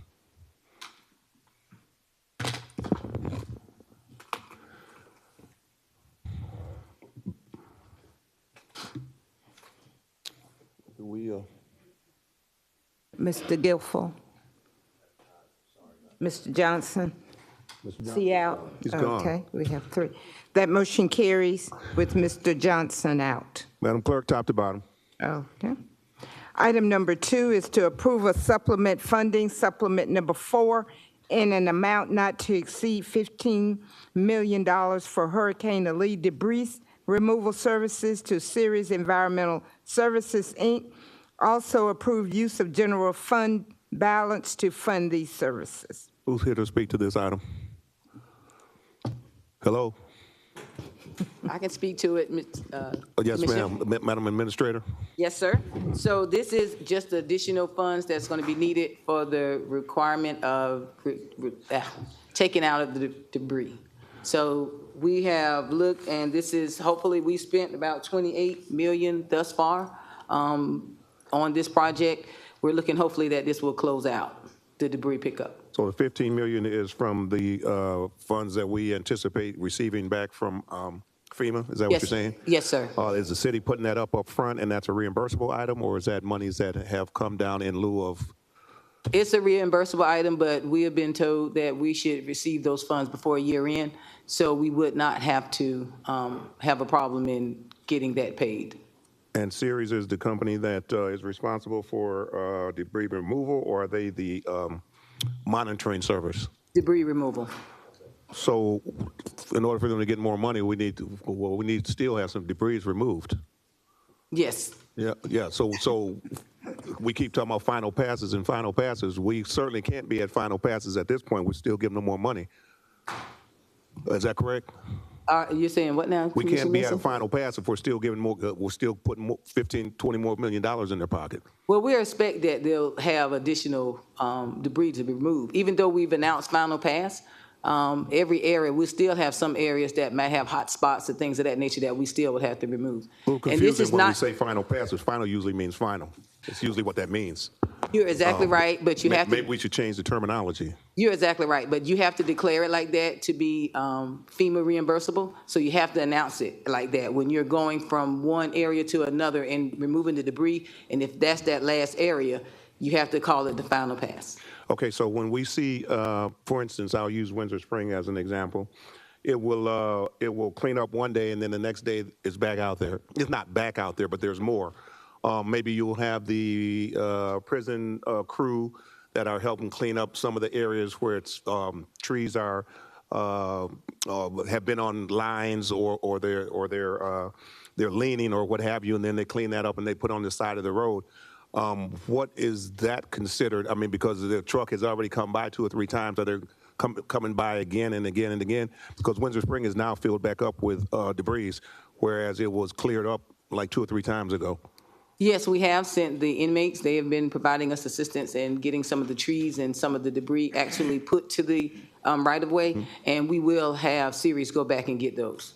Okay, very good. Now, the use of general fund balance, that's what we're using in terms of this $15 million. Yes, sir. When will we be expecting some type of reimbursement so that we don't go too far into our debt before we receive more money to cover it? Good question. We're working back and forth with our GMA as well as FEMA to see when we can get those funds back in. Once we complete the projects, then we submit those projects, then it goes through the respective process for reimbursement. And Sirius received this job on a competitive bid, or was this what was this, a sole source procurement, or how did they receive the contract? No, sir, it was a competitive bid. Okay. All right. Is there any? I don't see anyone else in the queue. I look for a motion, please.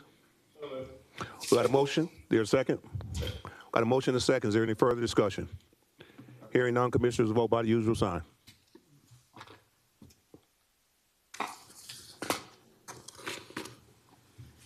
That motion carries with Mr. Johnson out. Thank you, Madam Clerk. Next item.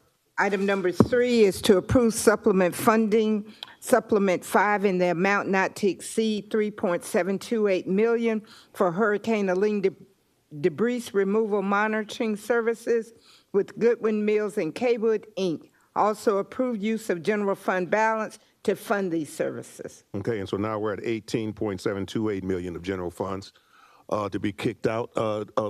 Commissioner Clark, did you have a comment? Oh, you're still in the queue. Mr. Mayor? Yes, sir. Thank you, Mr. Chairman. I just want to state that these costs are going to continue. I'm not going to sit here and tell you after category A and B is done, this is just the beginning. We still have construction and demolition debris. We still have what they call PPDR, personal property debris removal. Mm-hmm. So this government is going to be challenged with how we manage our dollars to clean up from this storm. When we were meeting with the governor, he told us there's some communities that are making decisions to make payroll versus clean up. Some of them having to stop cleaning up because they don't have the money. So I think our administrator, Dr. Malik and his team, they've done a good job in managing the dollars, making sure, and the fire chief, making sure that we're proactively seeking disbursements to kind of offset our general fund balance. And it's important. But I'm going to tell you now that after we've done with category A and B, and we anticipate that in the coming weeks, they're still going to be asked for probably millions of dollars as we continue cleaning up from Hurricane Helene. I can't promise you that those reimbursement dollars are going to come from Washington. I can't promise you they're going to come from Atlanta. We're asking every single day, but we need to clean up this community, and I promise you we're going to continue to beg to make sure that we get help from Washington and Atlanta. And it's an uncomfortable position to have to spend this money and have to come before this governing body, but we got to help our residents clean up, and we're doing a pretty good job with doing that. So with that, Mr. Chairman, I yield unless you have any questions. Thank you, Mr. Mayor. No, I don't have any questions in reference to that, and certainly I'm not inferring nor am I implying that anyone's doing anything that they shouldn't be doing. But what I am saying is, with the question that I asked, at what point do we anticipate any estimated time frame of any type of reimbursement? Because we can't continue to go into millions and millions and millions and millions. I mean, do we have unlimited millions to go into? That's all I'm saying. And so just to make sure that there's some sort of reimbursement schedule that does not totally overlap what we have to spend out, or robbing Peter to pay Paul. Want to make sure that we're on top of that, and then who's responsible for ensuring that, and do we need to get our state or federal or local officials on board to make sure that Augusta Richmond County is taken care of? That's all. Yes, sir, Mr. Chairman. And we are still within the 100% reimbursement from all of this cleanup up until, I think, March 23rd. Now, after then is when it becomes a problem, because we only are reimbursed at 75%, thanks to the fire chief who got the extension through September. But it's still 25 cents that the county would potentially be responsible for, and that still millions of dollars. So. Sure. So, Madam Clerk, Madam Administrator, is there did FEMA, GMA, LEMA, or EMA, any of those MUS, give you a idea of any reimbursable schedule No, sir. So right now, we have received some reimbursement for our expedited. And When you we- say some, Yes, some are, we have to turn in Millions? each of the respective projects. millions? Yes, yes, sir. Okay, no, Yes, sir. Yes, sir. Okay, that's important. Okay, and we are pulling these funds from where to cover until we get reimbursed? Where are those funds? General fund, you're saying? Yes, Okay. they do. Yes, from our fund balance. And we are not going beyond what the generally accepted practice is to have in your general fund at any one given time? Well, it come on depends. now. You're exactly right. It depends on what, in this case, this is an emergency. So in any other stance, you would look at a respective amount of funds being in your fund balance. I will tell you, we're probably not there now because we have to take from this to ensure that our contractors are paid, and then we get the reimbursement and build our funds back. Okay, so all I'm saying is, I'm just bringing these points up because we have to stay on top of it. We have to. Not saying that nobody is not staying on top, but we have to stay on top of those particular questions that I'm asking, those points that I'm bringing out. And I'm hearing good question. Well, I'm not sure of the dates. We have to stay on top of it as much as we possibly can. Any of these things that we're talking about that comes from the storm, Helene, that we can be reimbursed for, we ought to be trying to get reimbursement for it. I've heard several commissioners up here on the dais ask certain questions about pickup. Well, can we try to get reimbursed for that? Oh, well, I didn't know. I'll see what's going on. Well, I mean, we need, if it has to do with the storm, we need to ensure that we can get reimbursed for everything that we can get reimbursed for, know what we can get reimbursed for at the 100% and the day time frame, like Mr. Mayor say, the 75% time frame, and make sure that we're totally on top of that. Commissioner Guilfoyle. Thank you, Mr. Chairman.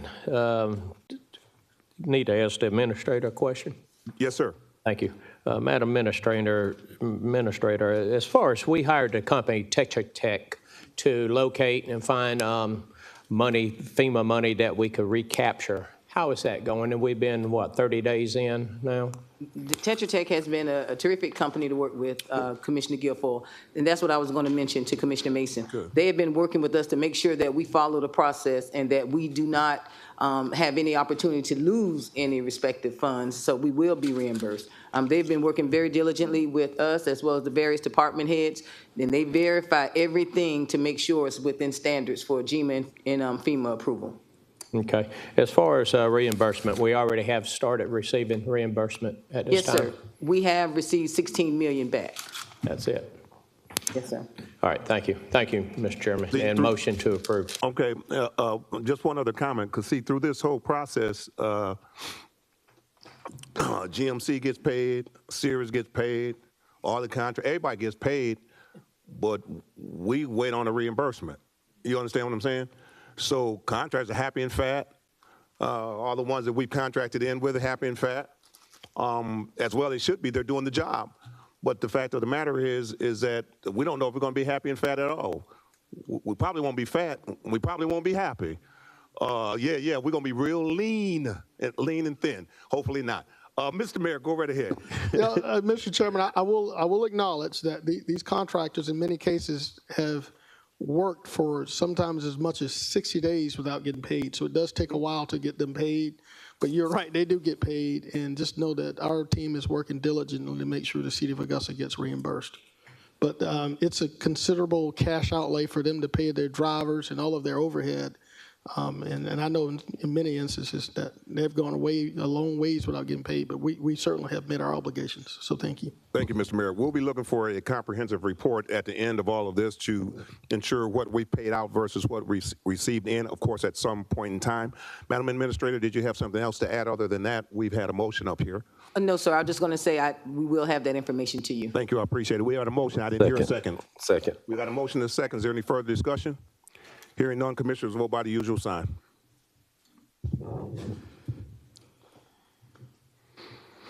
That motion carries with Mr. Johnson out. Thank you, Madam Clerk. We'll go to the next item, please. Item number 4 is to approve the extension of an existing 2024 MOU with Augusta University and the signing of the 2025 MOU for the internship program centered around environmental and smart city sensors and programs. Thank you, Madam Clerk. Our Utilities Director, Mr. Westbine. Yes, sir. Yes, sir. This is a program where we sponsor interns that do development of water quality sensors and things that are of use to the utilities department as part of our long-term water quality monitoring. So it's been very beneficial for us. This is an extension of it through 25, and we've added a few smart city sensors, trash sensors, parking sensors, things like that we're just developing as part of an overall smart city application. And this is a paid internship, Mr. Director? Yes, it is. Coming out of the Augusta Utilities funds? That's correct. Any questions, colleagues? I look for a motion. We got a motion. Is there a second? Second. Motion second. Any further discussion? Hearing and seeing none, commissioners vote by the usual sign. That motion carries with Mr. Johnson out. Thank you, Madam Clerk. Next item. Item number 5 is to approve vacant lot program fee change update rate structure depicted and attached Exhibit A effective April 1st, 2025 to cover the current costs of the vacant lot program services. All righty then. Dr. Malik, I guess you to speak to this item? Yes, sir. Good Yes, sir. afternoon. Good afternoon. I'm just bringing to this body for consideration because cost of vacant lot services almost double. And the last time this body consider and approve the rate change was 2018. And so, for example, the contract services, which was previously used were $3,000 per week per crew, team and crew, and now, we have rebid it, and the lowest bid, which we have right now, is $6,000. So literally is a double on that, and same as, cost of the administrative thing. So the request here is to adjust that fee.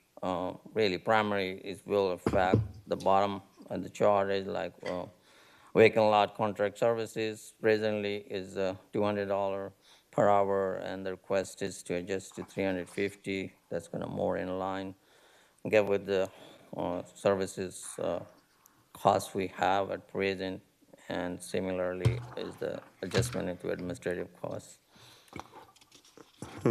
There's a number. Well, I'll wait. Commissioner Guilfoyle, Mayor Pro Tem. Thank you, Mr. Chairman. This Dr. Malik, if I could ask some questions. Yes, sir. Dr. Malik, you actually showing the new fee structure from 2018 to now. Did the contractors that we got subbed out, did they increase from last year to this year because we were held by contract with them? No, sir. Okay. It's when we did the contract, I believe 2 years back, that time was increased. So yeah, there's no increase now. Okay, but as far as the inmate crew, we pay inmates? We do? No, well, see, this is the services city is providing our, city is using the resource to take care of our private property because they are not taking care of it. So, so we have to charge back to recover the city expenses. So that's what, if we use some of these items, like inmates, but right now primarily really transition to the contract services because that's more reliable in terms of keeping the schedule depending on the resource.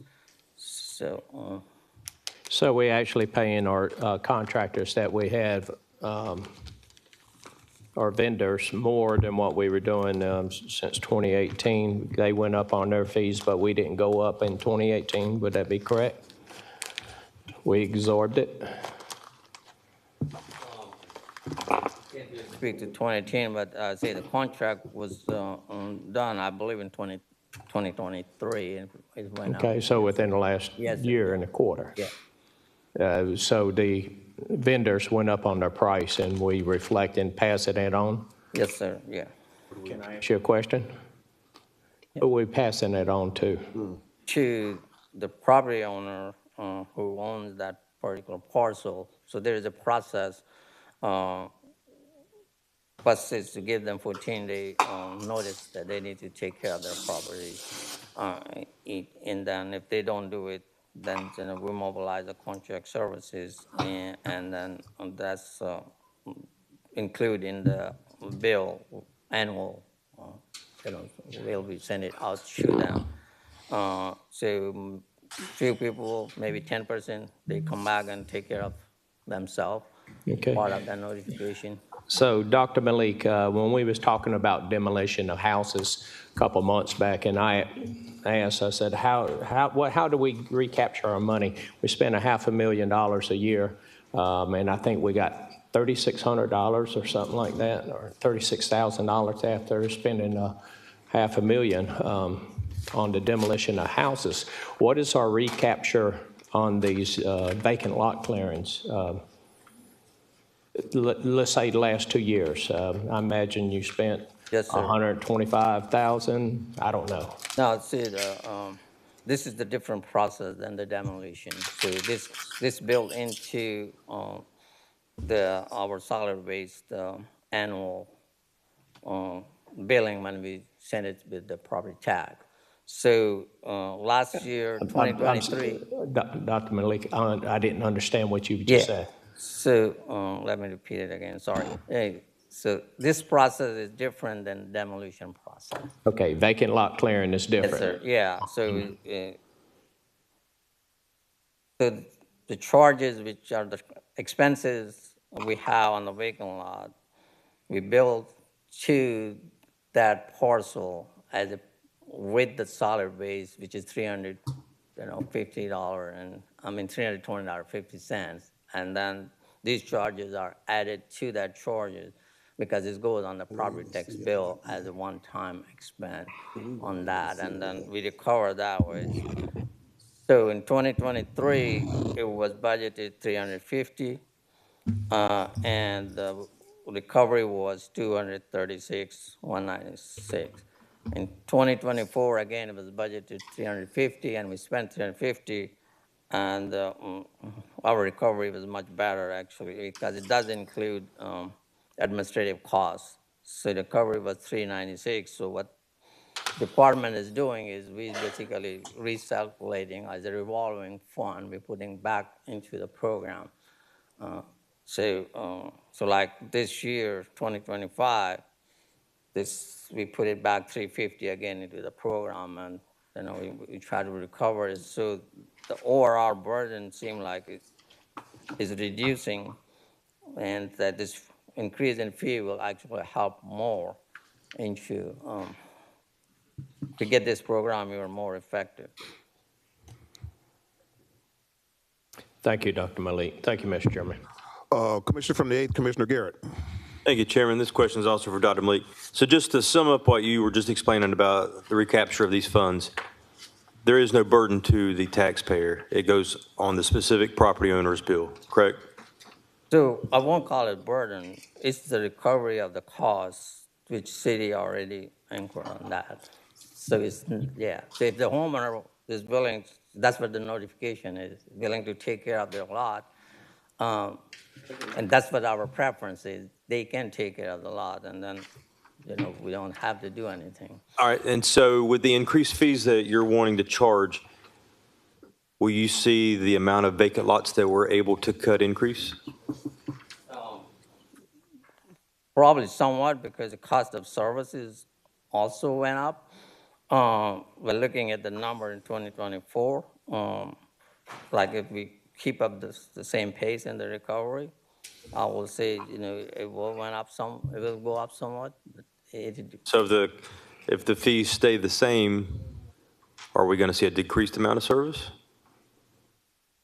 We're not going to decrease the number of crews. 350 is budgeted, but when it comes the next year, we're going to see how much we recover.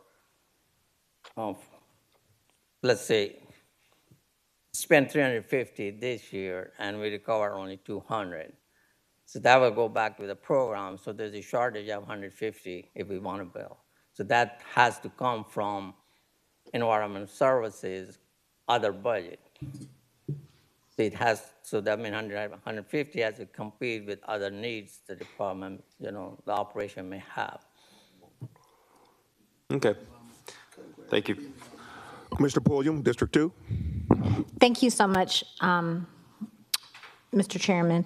My question is for our administrator, Administrator Allen. Madam Administrator. Yes, ma'am. This plan or this proposal that Dr. Malik is proposing to us, I know about a month or so ago, we were in discussion about coming up with a schedule and getting with the various departments that actually do cleanups, lot maintenance, things of that nature. Was this presented to you, and is this part of what you will be presenting to us? I'm not sure when that 90 days expires. I'm not sure if it's right before. Are we talking about the maintenance program? Yes. Oh, okay. Yes. Yes, ma'am. We are working on that, and we should have that hopefully within the next 60 days. So we're looking, I know we were originally scheduled for March, and we may have a recommendation to you in March, but that would conclude the respective 60 days. Okay, so is this part of it? This was outside of that, correct? Yeah. This was outside of that. I did meet with Dr. Malik. We did meet with him to discuss this. The purpose of this is the costs are increasing for the organization. And one of the things that we have to consider is, as our costs go up, we have to consider how we're going to pay for these substantial increases from the various contractors that are doing the services. And this is what Dr. Malik has put together as a way to make sure that we can hopefully, I don't want to say force, but have our constituents clean up their respective vacant lots. Hopefully this will push more for them to do it if the rates are higher, so they can clean the vacant lots. So it is totally different from the demolition. It is for them to clean the actual vacant lots that we have on property. I understand that part, but as we were discussing cleanup as a whole, be it lots that are owned by us, right-of-ways, vacant lots, is this going to be part of that presentation? Like, is this going to be? This would not actually be part of the maintenance program. This is actually something totally separate because of what the actual purpose of this one is for. So it wouldn't be part of the maintenance. Okay, all right, thank you. Commissioner from the 5th, Commissioner Clark. Hey, Dr. Malik. Well, this may be more for the administrator. So with this being said, and I know we're saying that we're trying to hold these property owners that are, consistently, not in compliance, hold them accountable. So it sounds like we may need to add some more punitive language in the ordinance as well. I'm going to defer to Dr. Malik. I don't think is there an issue in the respective ordinance? I don't think there's an issue in regarding the ordinance. I think the ordinance states what's necessary. Is there anything that you could think of differently, Dr. Malik? We can take another harder look, but the ordinance has everything really we need to do. So we have everything we need to do to enforce it for, these property owners that are just totally negligent on taking care of their property and the costs that we're incurring and so on. As I understand it, we should, but I would not have a problem in us reviewing it again, and before we have the actual decision rendered on this, that we bring that back. Yeah, and the reason I bring that up, go ahead, Dr. Malik, you were going to say something. That's another element. If this body is, we have to kind of insert it, that's done in the code enforcement, because we do have ordinance, so they are violating the city code, but it's going to take longer to clean up the lots. So this is, to me, is a much better mechanism. We give them 14-day notice. If they're not acting, the city go back and clean it and then charge it to them. Yes, sir, yeah. Okay. Well, and the reason I asked that, because, what governs us and what gives us the legality of going after these folks is what's shown in the ordinances, correct? Yes, sir.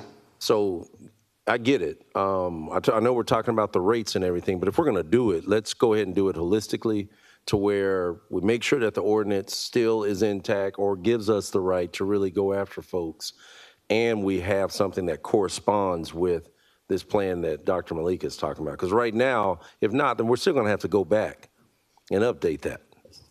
So let's just make sure if we're going to present a change or anything, but I think we're still not really clear on where those charges are, like who incurs those charges. Like if we're saying we're increasing these rates, who's going to incur the charges? Who's going to pay for it? That's the owner of. Right, so the owner we're going to go after the owner, but the city is going to have to incur that cost until we recoup it from the property owner, right? Yes, sir, initiate. Right. So perfect example was some of the property we were just talking about earlier.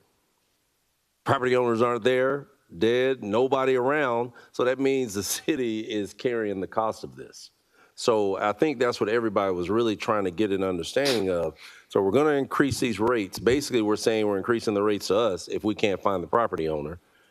How do we, kind of balance that? Because right now, we're saying that we're going to have to add, so y'all tell me, are we going to have to add more to engineering's budget for them to be able to carry this?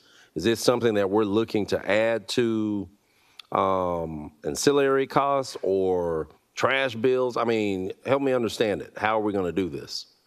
So this really is to offset the escalation in the services cost. It's really, it's coming more or less. That's, like I said, previous contract was $3,000 per crew per week, and now it's $6,000.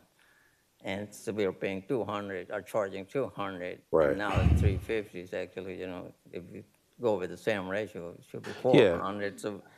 So it's really to offset the cost.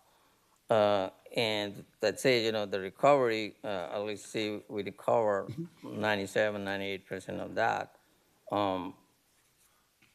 We can go back and look, whoever didn't pay, probably we can use other tools that are, available in the code enforcement.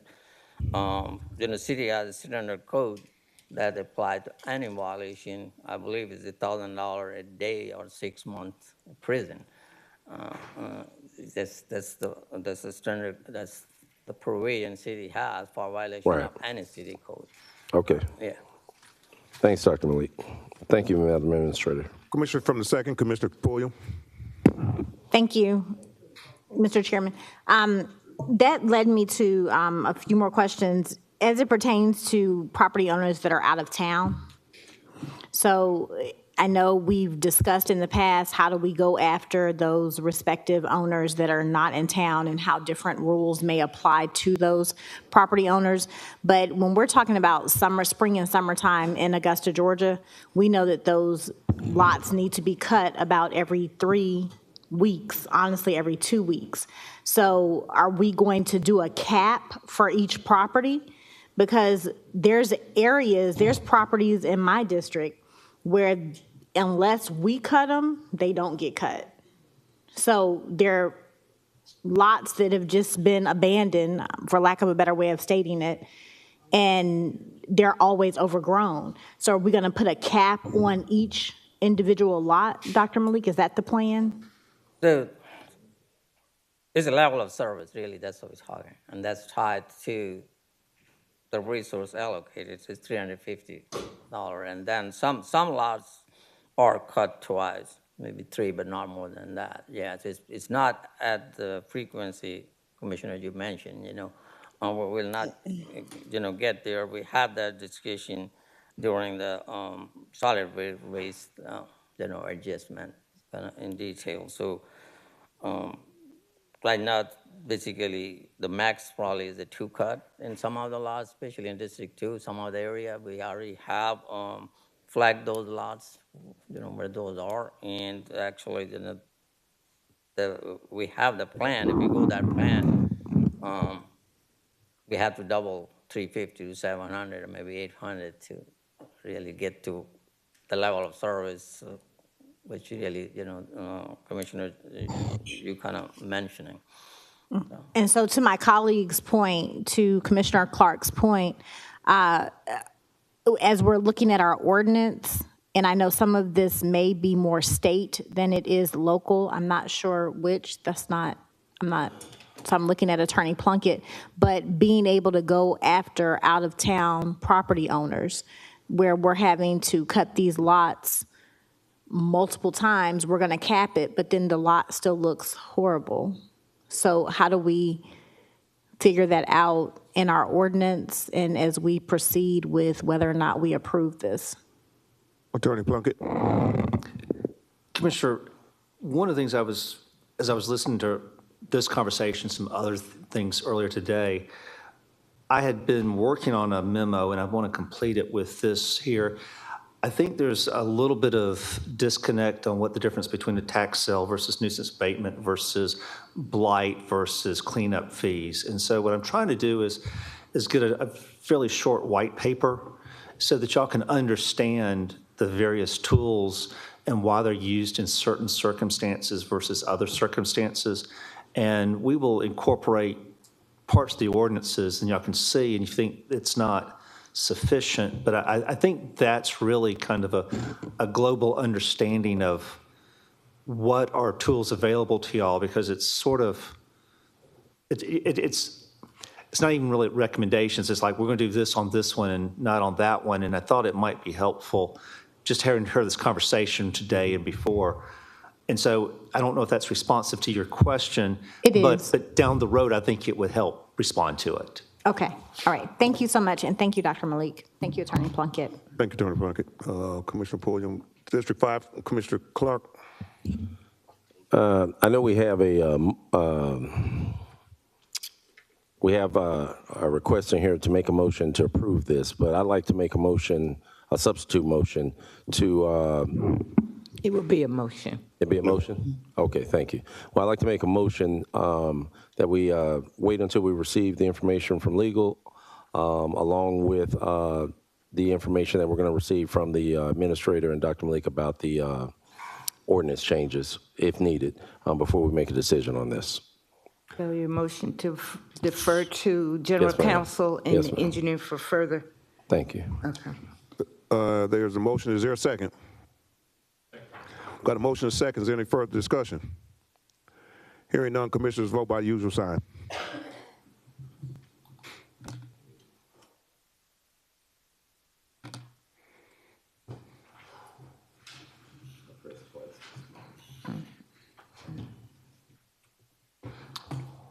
That motion carries. Mr. Johnson out. Next item, Madam Clerk. Item 6, W.W. Williams to provide on-site technical services for number 6 and 7 diesel engine for the period to include the Augusta National Tournament for a fee of $45,731.80.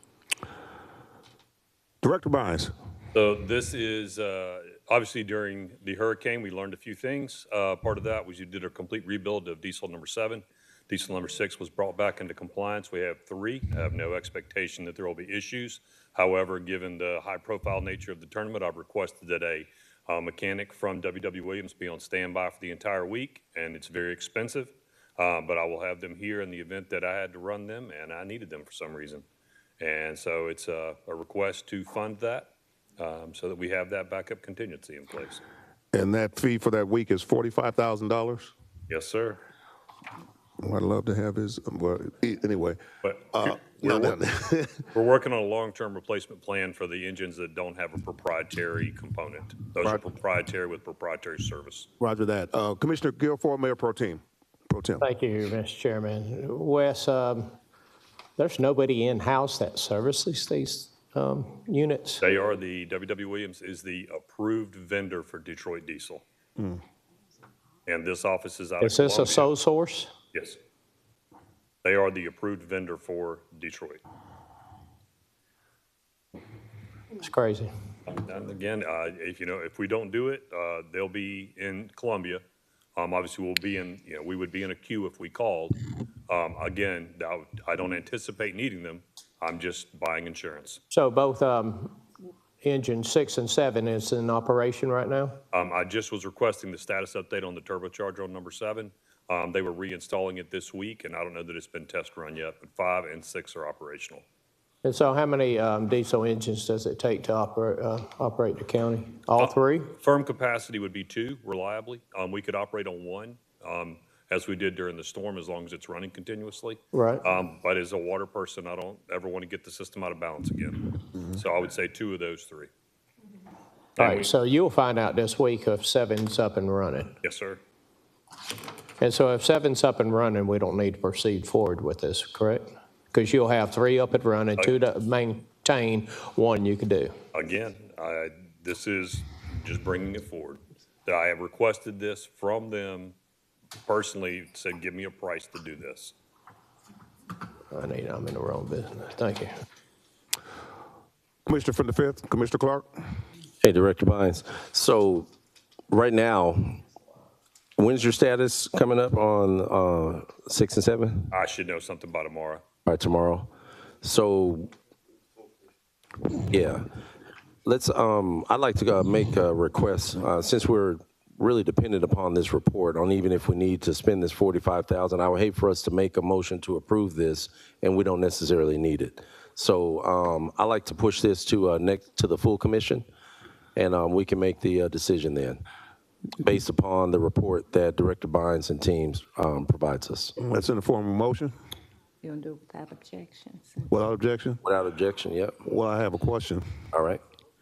I just want to be sure that I've got a clear understanding that this $45,000 is that, if it was approved today, is that to definitely be paid out, or is that paid out on need in case it's needed? It's already there. They would be paid out regardless. Okay. All right. Very, very good. So without objection. Okay, thank you. Item number 7. Yes, ma'am. Is the Augusta Corporate Park easement deed and lift station warranty deed. Just the reception of the warranty deed and the easement deed from the completion of the lift station, bringing that online fully for Arubis and other corporate partners that are going to be in the corporate park. Any questions from the committee? I look for a motion. Second? Thank you. Can we get a second? Got a motion and a second. Any further discussion? Hearing and seeing none in the queue. Commissioners, vote by the usual sign. That motion carries with Mr. Johnson out. Thank you, Madam Clerk. With no further business to come before the Engineering Service Committee, we stand adjourned. Good meeting. I'd like to call Administrative Services Committee to order. Yes, sir. Are there any additions or deletions? No, sir. What? We are going to delete items number 3 and 4 Oh, are you? Okay. per our executive session discussion. Delete. Okay. You have a consent agenda? We Yes, can ma'am. add it? Okay. And for consent, if there are no objections, I'd like to consent items 1, 2, and 7. 1, 2, and 7. And I will entertain a motion towards that. So moved. Second. All right. Voting, Ms. Bonner? Yes, sir.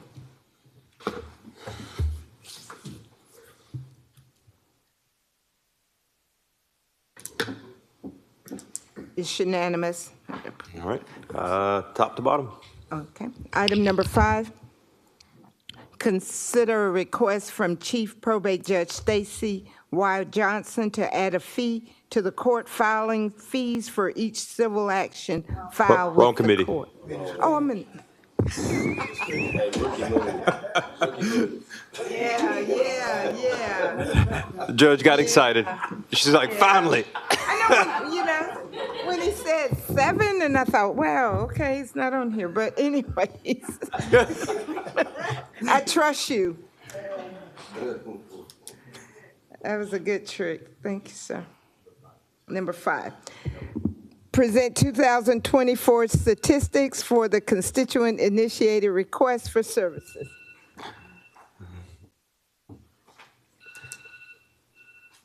Time for somebody to wake up. Or maybe not. Yeah, go ahead.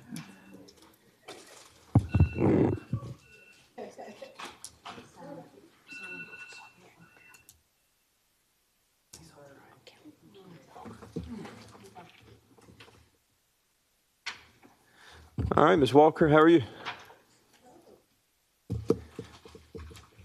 You have a quick presentation for us? I do.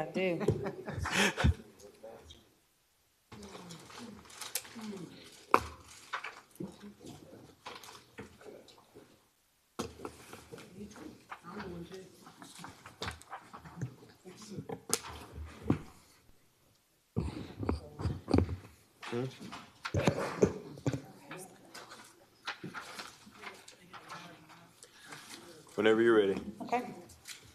Good afternoon. I bring you greetings from the Augusta 311 office. I do have a short presentation for our 2024 statistics.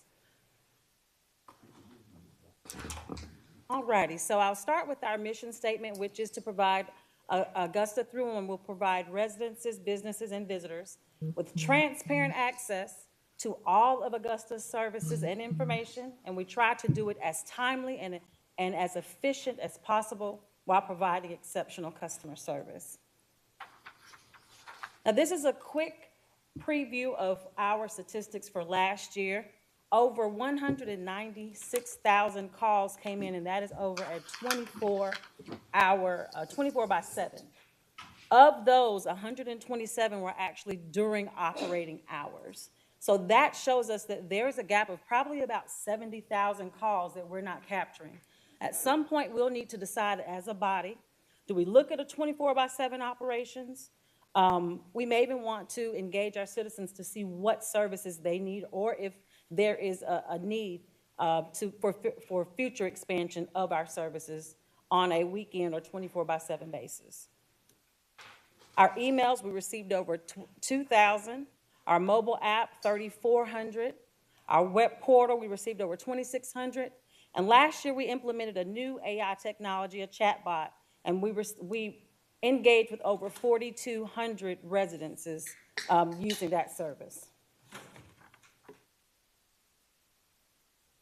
Now I'll take a deeper look into the total requests that were entered and our responses by department.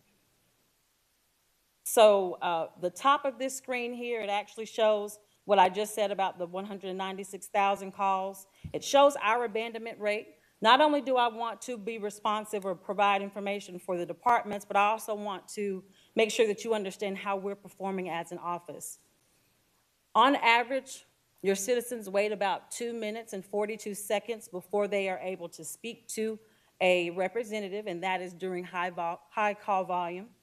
And our handle time is about 3.5 minutes, just a little under that. I won't go into the details of the different departments. I'll do that in just a second. But I would like to highlight that a total request for city services was over 52,000. And it shows that as a government, we're operating at about 86% response rate to our citizens. Now, this is truly the meat and potatoes of my report. And with the help of Mr. Jackson, he wanted me to do an infographic presentation, and so that's what I will present to you now. The booklets that you have, they were not given to you. Unfortunately, I was still waiting or still working on those numbers. But what it gives you is a deeper dive into statistics. And that is a great win for Augusta because we talked about service level agreements, we talked about our SOPs. These numbers will actually show you the response times to your citizen-initiated request. So I will provide an example. This is a property owner who moved to the Augusta area and purchased a home in 2021.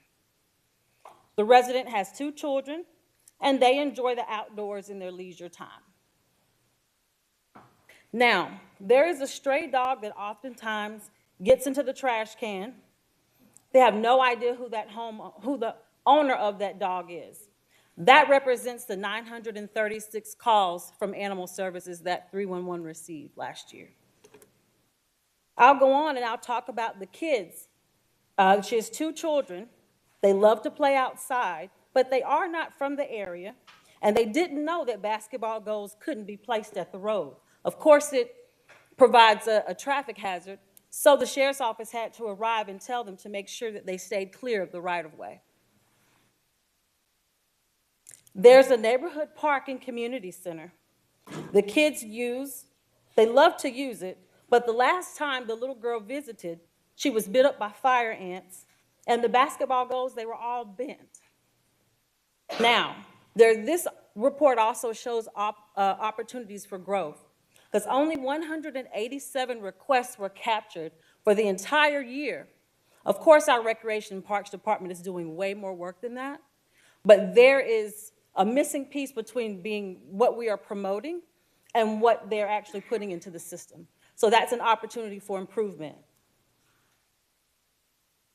Now, on the way to work one morning, She looked across the street and noticed a manhole cover that was crushed.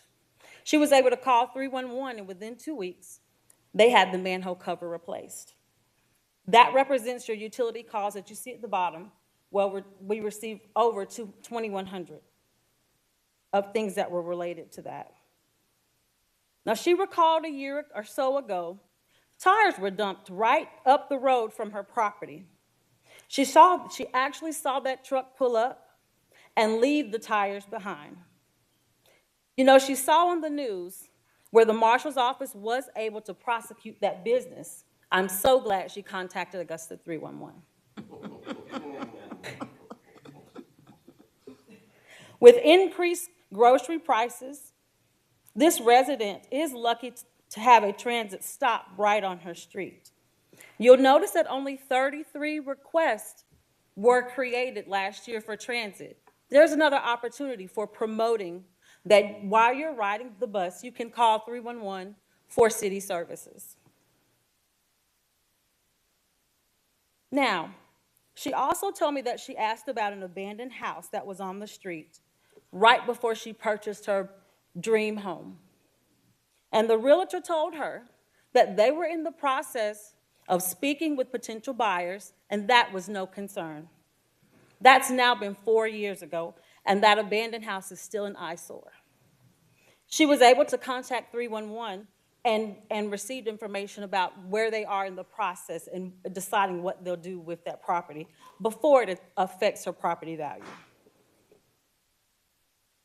She doesn't live very far from the courthouse or the municipal building, and she noticed when she was visiting there were some plumbing issues. There was the QR code that she was able to scan, and she reported those, and by the end of the day, that plumbing issue was handled. That represents the 1,600 calls that you see for central services. So pretty much what this depiction does, it gives you an idea of the value that 311 adds to the city of Augusta. Now, in closing, I'm going to open up and receive any questions that you may have, but I actually asked myself, how can you, elected officials, how can you support 311? And I'd like to give you that answer. Continue to share the services 311 provides to your constituents. Continue to hold us to a high standard, and be sure to report bad experiences because we strive for excellence in all that we do. Continue to create and enforce policies that ensure procedures are not only put in place but carried out on a consistent basis. Continue to help us change the culture as it relates to the quality of service that we provide. And last but not least, challenge us with ways of doing things better, more efficient, and also look for ways to expand operations when that time is ready. I will pause and answer any questions you may have. That was fantastic. Thank you. All right. Well, everybody jumped in the queue. All right. Commissioner Lewis. Thank you, Mr. Chair. Ms. Kelly, that was a great presentation. I guess this lady moving to Augusta really encountered a whole lot of things, didn't she? But nevertheless, great job. Listen, I have one question, and it pertains to, we've had this conversation before about how best to close out these requests that 311 gets, and the time that you get the request and the time that it's forwarded to whichever department or whichever entity is responsible for it. And we had some conversations about a lot of times it doesn't get closed out. You close it out once you make contact, but the work doesn't get done, so the individual calls back again for the same situation, but it never got resolved. But in essence, when you all make contact with whatever department, you consider it closed because you've made contact with said department. And we had discussions about that maybe last year, was trying to see how we can better manage that particular aspect of 311 when it comes down to that situation? What, I don't recall now. Maybe you guys brought it back before us, but I just don't recall. What did we come up with to help with that situation, if you? So to make a correction, I want to make sure that you, as well as everyone, understands the purpose of 311. We are truly the conduit of local government. We initiate requests. We do not close them. That is outside of the purview of our job. Okay. The department is responsible for receiving that request, triaging it, assigning a work order if it is something that we're responsible for doing. Once the work order closes, the request closes automatically, and the citizen receives a response. Okay? So anything that you have been closed, anything that has been closed, it was at the department's discretion. Gotcha. Okay. Now, I will say that we do have a challenge. I do believe it's getting better, but I continue to make sure that department heads understand the importance of leaving a request open until an action is completed. And that's what, herein lies the problem. That's where the problem comes in. Right. That's where the problem comes in. And what you will That's where the see problem. in your reports is some of those numbers, they look really, really good. And they're like, wow, we're getting a storm drain request done within 5 days.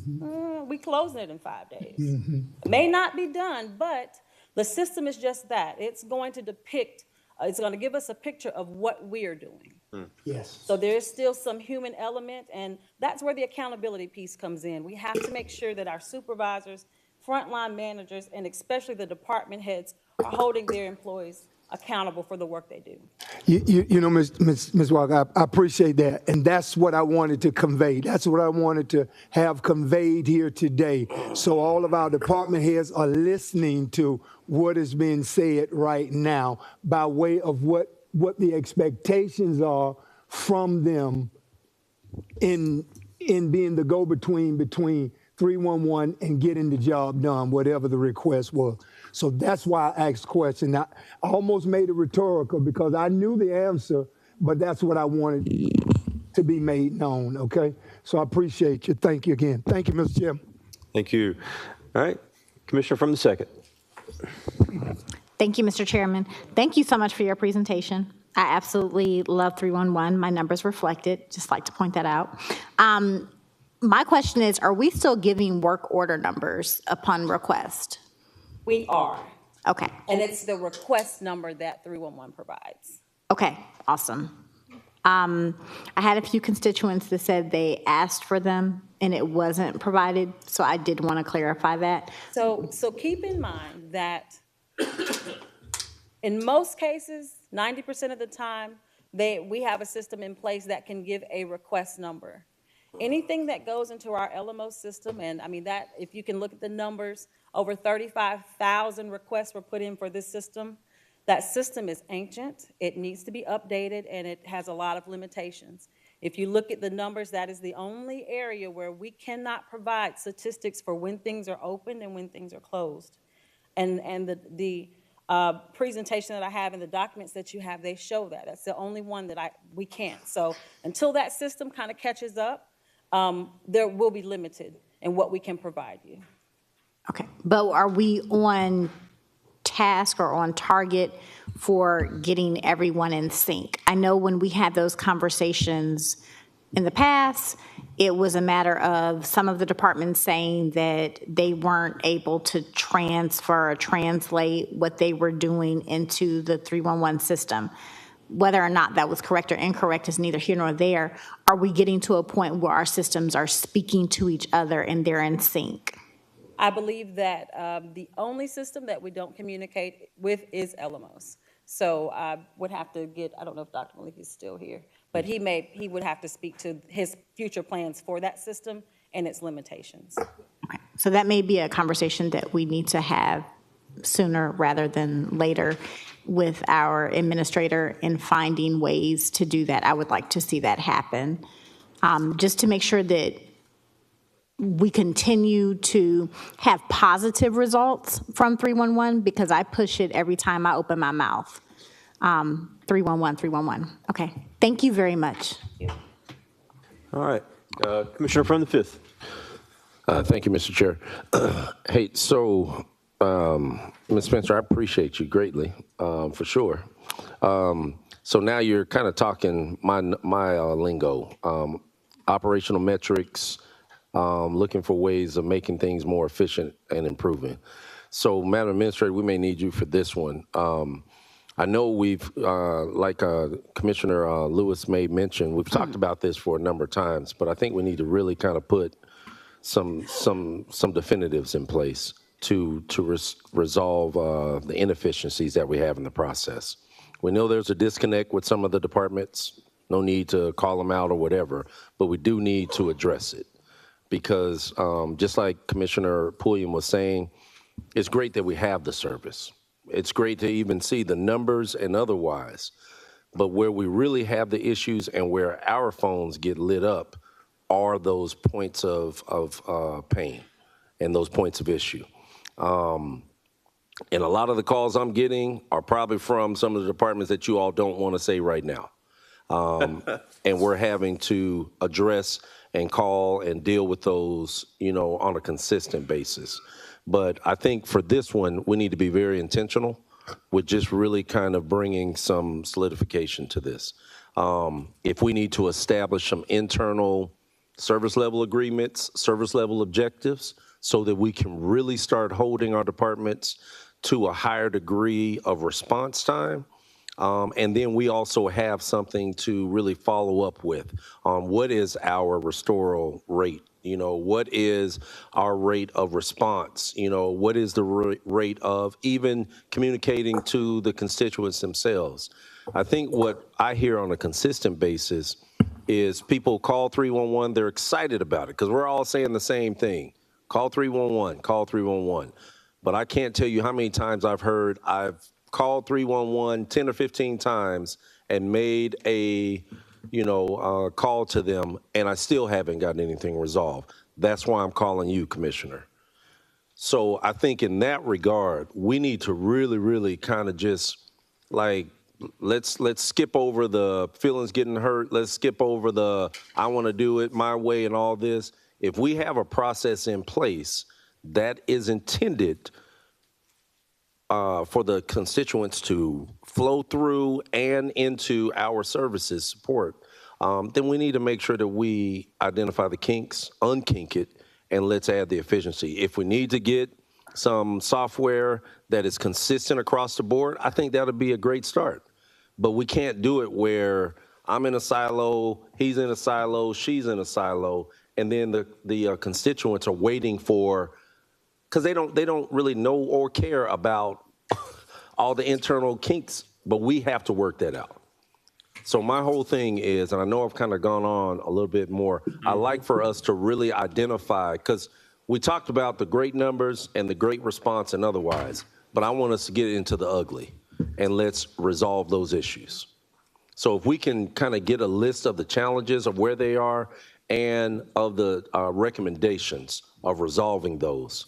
If it's like Commissioner Pulliam was saying, get everybody on the same system, or at least systems that communicate with one another. If it's establishing the service level objectives and agreements internally to where we hold us to a higher standard, let's step it up. I mean, we got a great point right here, but the other pieces, our actual execution is lacking. So we do have service level agreements. There's a second packet. That was a project that was completed last year.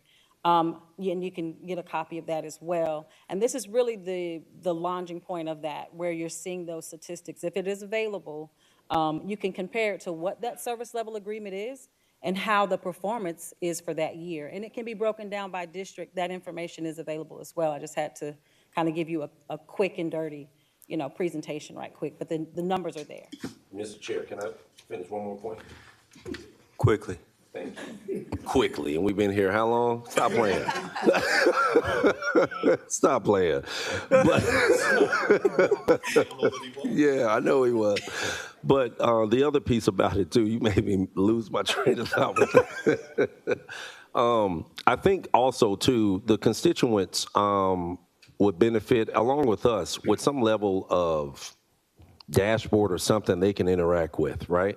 I think it would help me because just like you put my numbers down that I had almost 8,000 from District 5, it would be great if I had a dashboard to be able to look and see. So when I'm getting calls, I can even refer to that directly and say, okay, hey, I see your complaint, or I don't see one. So please make sure you call the 311 so we can capture the metrics, and then we'll make sure that we follow through as well. Just a thought. I yield, Mr. Chair. Thank you. I'm just making sure. Madam Administrator. Yes, sir. Just a couple of things. And I think this process started with the SLAs probably last year, as Ms. Walker has mentioned. I think that was a project of our commissioner over there from the second. And so they've been working and meeting and to talk about those service level agreements. Me and Kelly, I think, have a meeting next week to look at the service level agreements, because some of the service level agreements I'm not in agreement with, because some things, I think one of the things that we need to look as an organization is changing some of our business processes. The business processes are the things that are keeping us from meeting these respective goals. We have had, there have been various tools used in technology for over 20 years. We've always showed ours. You can always look on the website and see what are our performance metrics, how are we performing. We're looking at efficiency, we're looking at workload measures, we're looking at effectiveness. And I think that is something that I met with all department heads to discuss, because as I've shared with them, and I don't have a problem sharing with you, everybody's gonna have to make it make sense. So we do not need to continue spending money on things that we can't define or determine why we need those funds. So we are looking at that. I think Kelly does a phenomenal job in making sure she shows those statistics. I know some of the department heads are not happy about it because it shows what they're actually doing. But until, that's what we need to know as a governing body, and we feel that that's our job to make sure that you're aware of how we're responding to the constituents. So, Commissioner, we will get that information and make sure that we have that for you. Thank you. Good. Commissioner Guilfoyle. Thank you, Mr. Chairman. Ms. Walker, thank you for giving us this presentation. When it comes to duplication of services, I see central service here with the gutter maintenance, as well as curb and gutter requests for engineering. How do y'all determine, because who gets what, as far as, let's say somebody gives you a task saying that there's a rock in the middle of the road, who you gonna call? Sure, so the Motorola system is intuitive enough where it asks what's called flex note questions. And based on the citizen response, it points it in a direction. Okay. Has the director seen this information you have sent to us? No. All these directors? They have not. I think it would be good, because I'm going to keep it behind my dais right here, pass it out, email it to them, because it actually shows, I'll give you an example, and I don't think anybody in here sees what we are looking at.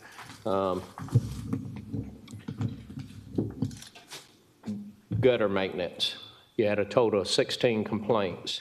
Average day to close is 32.3 days to clean a gutter. That's a month. And that's from central service.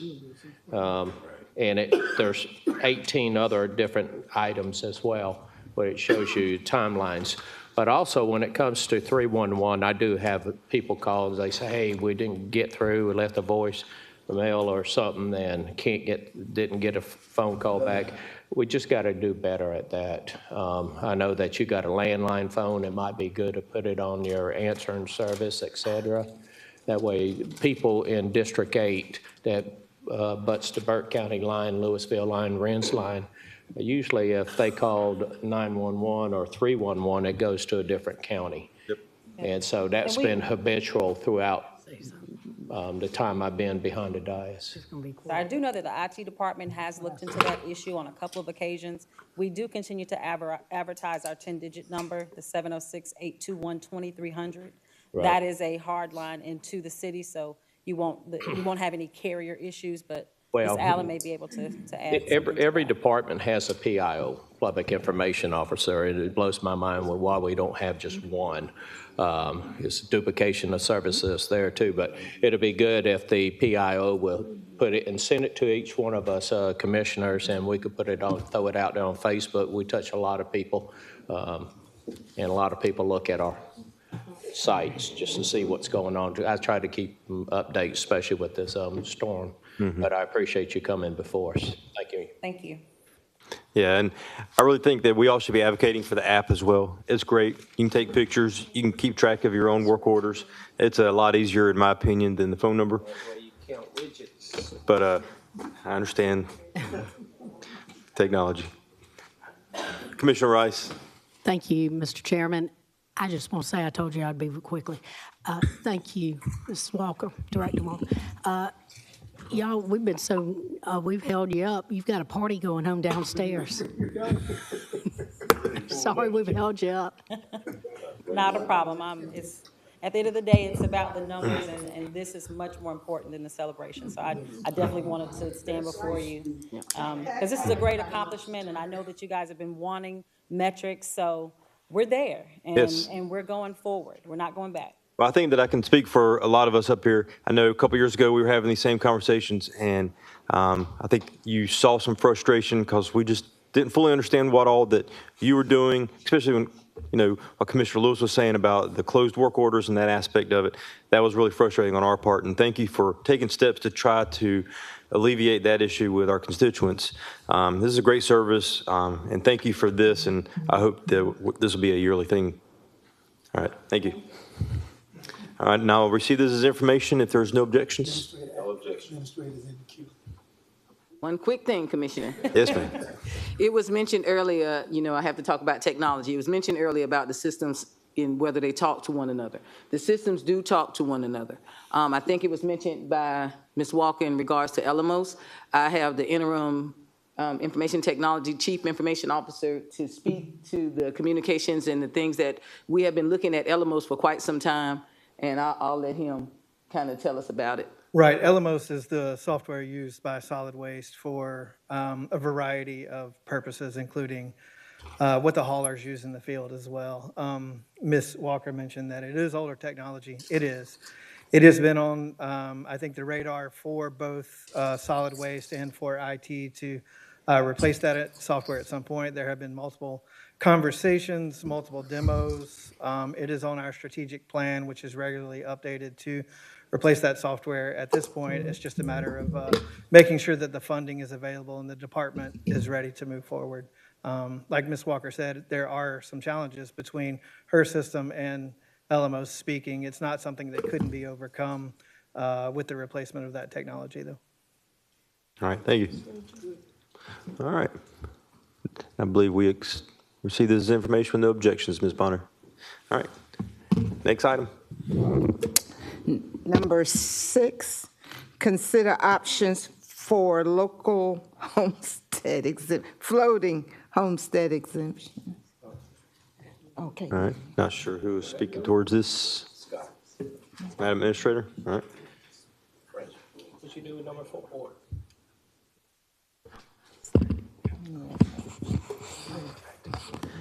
And Ms. Bonner. Yes, sir. While she is getting that ready, I mistakenly deleted item 4. That should not have been deleted. Yes. So can we please add that back if there's no objections from the committee? We sure can. Good afternoon again.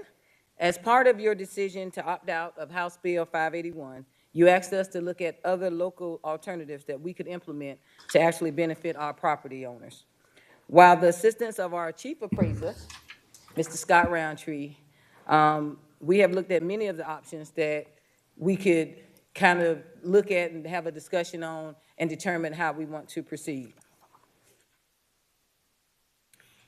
As you recall, House Bill 581 called for using an inflationary index to set the amount of the exemption each year. The exemption amount would float as the index changes. House Bill 581 did not specify the index, but the state is choosing to use the CPI. We are recommending that we keep many of the definitions and provisions from House Bill 581, but consider alternatives for what that index should be. Based on our conversations with local council and the state, we believe all the options presented today could still allow for the possibility of floss. If that's something you want to explore, That would, of course, be a separate item. As we have previously discussed, we attempted to balance the benefit to our homestead properties without shifting too much of it on our non-homestead properties. Since part of the purpose of the exemption is to provide predictability from our homesteads about what their taxes would be, we will also need to look at the volatility of those indexes, how much they change year to year. So those are the three factors we use to narrow down options for you. To implement any of these options, we'll need two things: approval by the General Assembly, and then a referendum amongst our Richmond County voters that will go into place in November. You will need to take action, of course, by March 24th in order for a local act to be considered in this year's legislative session. Now I'm going to turn it over to the expert, Mr. Scott Roundtree, to discuss the specific options with you.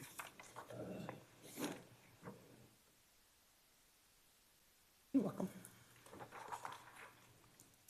Okay, good afternoon, everyone. I don't think anyone said this yet, but I'm really happy that the plastic is no longer here, so I appreciate that, Ms. Bonner.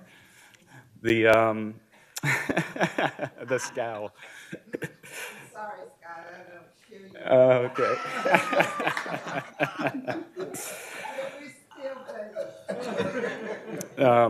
As the administrator said, we're going to share with you three options today that are potential local homestead floating exemptions that would also potentially qualify us for future floss, and balancing those things that we heard were your concerns, which included, that again, the benefit to the homestead property owners, shifting that burden or not shifting that burden.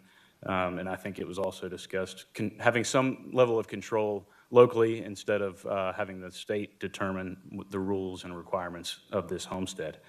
We actually reviewed probably 20 different options, but are bringing three legitimate options today. Quickly, they're the consumer price index, but in the context of HB 5021, it was mentioned, it was undefined which index would be used. We would have a recommendation that would specifically define which index would be used. We also reviewed housing price indexes at the U.S. level all the way down to specifically Augusta, Richmond County. And then we reviewed some flat inflationary rates, so an index that does not alter or change. A rate would be determined, and it would be the same rate year over year. Again, regardless of index that is chosen, all these questions about how is it impacting homeowners, how is it impacting businesses, those impacts are going to be completely dependent on the relationship between the index, what the market's doing, how much valuations are changing, and with each option, we know that there will be upward pressure on the mill rate. There will be tax shift, and so what we've looked at is how can we minimize those effects.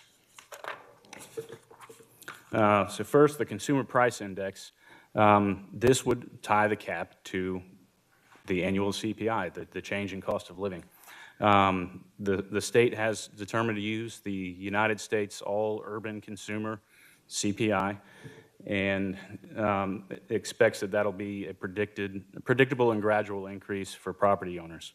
Over the last 30 years, that CPI has ranged from nearly 0 to upwards of 8%, on average about 2.5% over the last 30 years. It would provide homestead property owners savings, especially during times of increase. The tax shift potential also increases during those times. So the better the market is doing in the real estate market, the more exemption the property owner is going to have, the more the tax shift is going to occur. And there is some volatility in that index. Again, the average is 2.5, but it has swung below 0, and it has gotten as high as 8%. Next is a housing price index, which was an option we were thinking could be a promising option, but we had only been reviewing 5-year and 10-year scenarios. So we went way back and looked at 20-year, 30-year, 40-year. What has the housing price index been doing? And over the last 30 years, that index has ranged from -10 to upwards of 20. So the volatility is much greater with the housing price index than a CPI. The homestead savings has its biggest impact for homes that are appreciating faster than the market. And of the options we're reviewing, it also has the potential highest tax shift of any of the indexes. So long-term, when we looked at especially periods of time where the index was declining and the market was declining, that tax shift swing was tremendous. And I think the average tax shift over that 18-year period is nearly double of what a CPI or a flat percentage could be.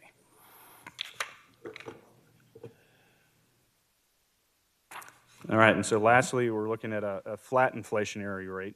So this would be a flat cap of 3.5% on assessments year over year.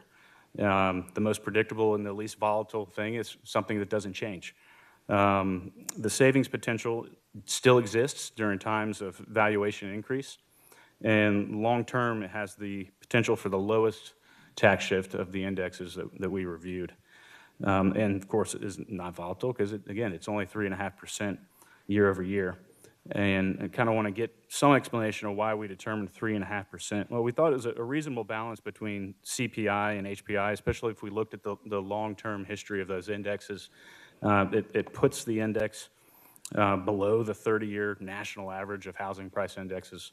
It's close to the 30-year average of the housing price index for this county, and slightly higher than the 30-year average of the CPI. So with any of these indexes, the higher the index gets, the more stable it gets, the more likely it is to not shift as much tax as the proposal that came from the state last year. So we've got, again, CPI, HPI, we're down to 3.5, and we thought this was a good middle ground for those type of indexes to achieve the things that this commission was hoping to achieve. All right, so here's a just chart showing those indexes over time. You can see in the blue, the HPI from 08 to 12 was always negative. And if there's an HPI in place, this would be the time where the tax shifts would be most tremendous. And then it shoots up to almost 20% in 2022. The CPI dipped below zero once, but it was fairly stable with some significant increases relative to prior years in 2023. And obviously the 3.5 straight line. All right, so every year the tax shift will be different because every year it's relative to what value changes are, what budgets are, what mill rates are. And this is an example of a tax shift over time as if each of these scenarios was in place on our actual budget, but adjusting the mill rates accordingly with the different kind of homesteads that are in place. So you can see the housing price index could shift as much as 7% of the overall tax collection for that year. And that was in the years where properties were declining in value. The CPI and the 3.5% follow a pretty similar trend. The 3.5% is always just a little bit less as far as tax shift compared to the CPI, which in this time frame averaged about 2.5%.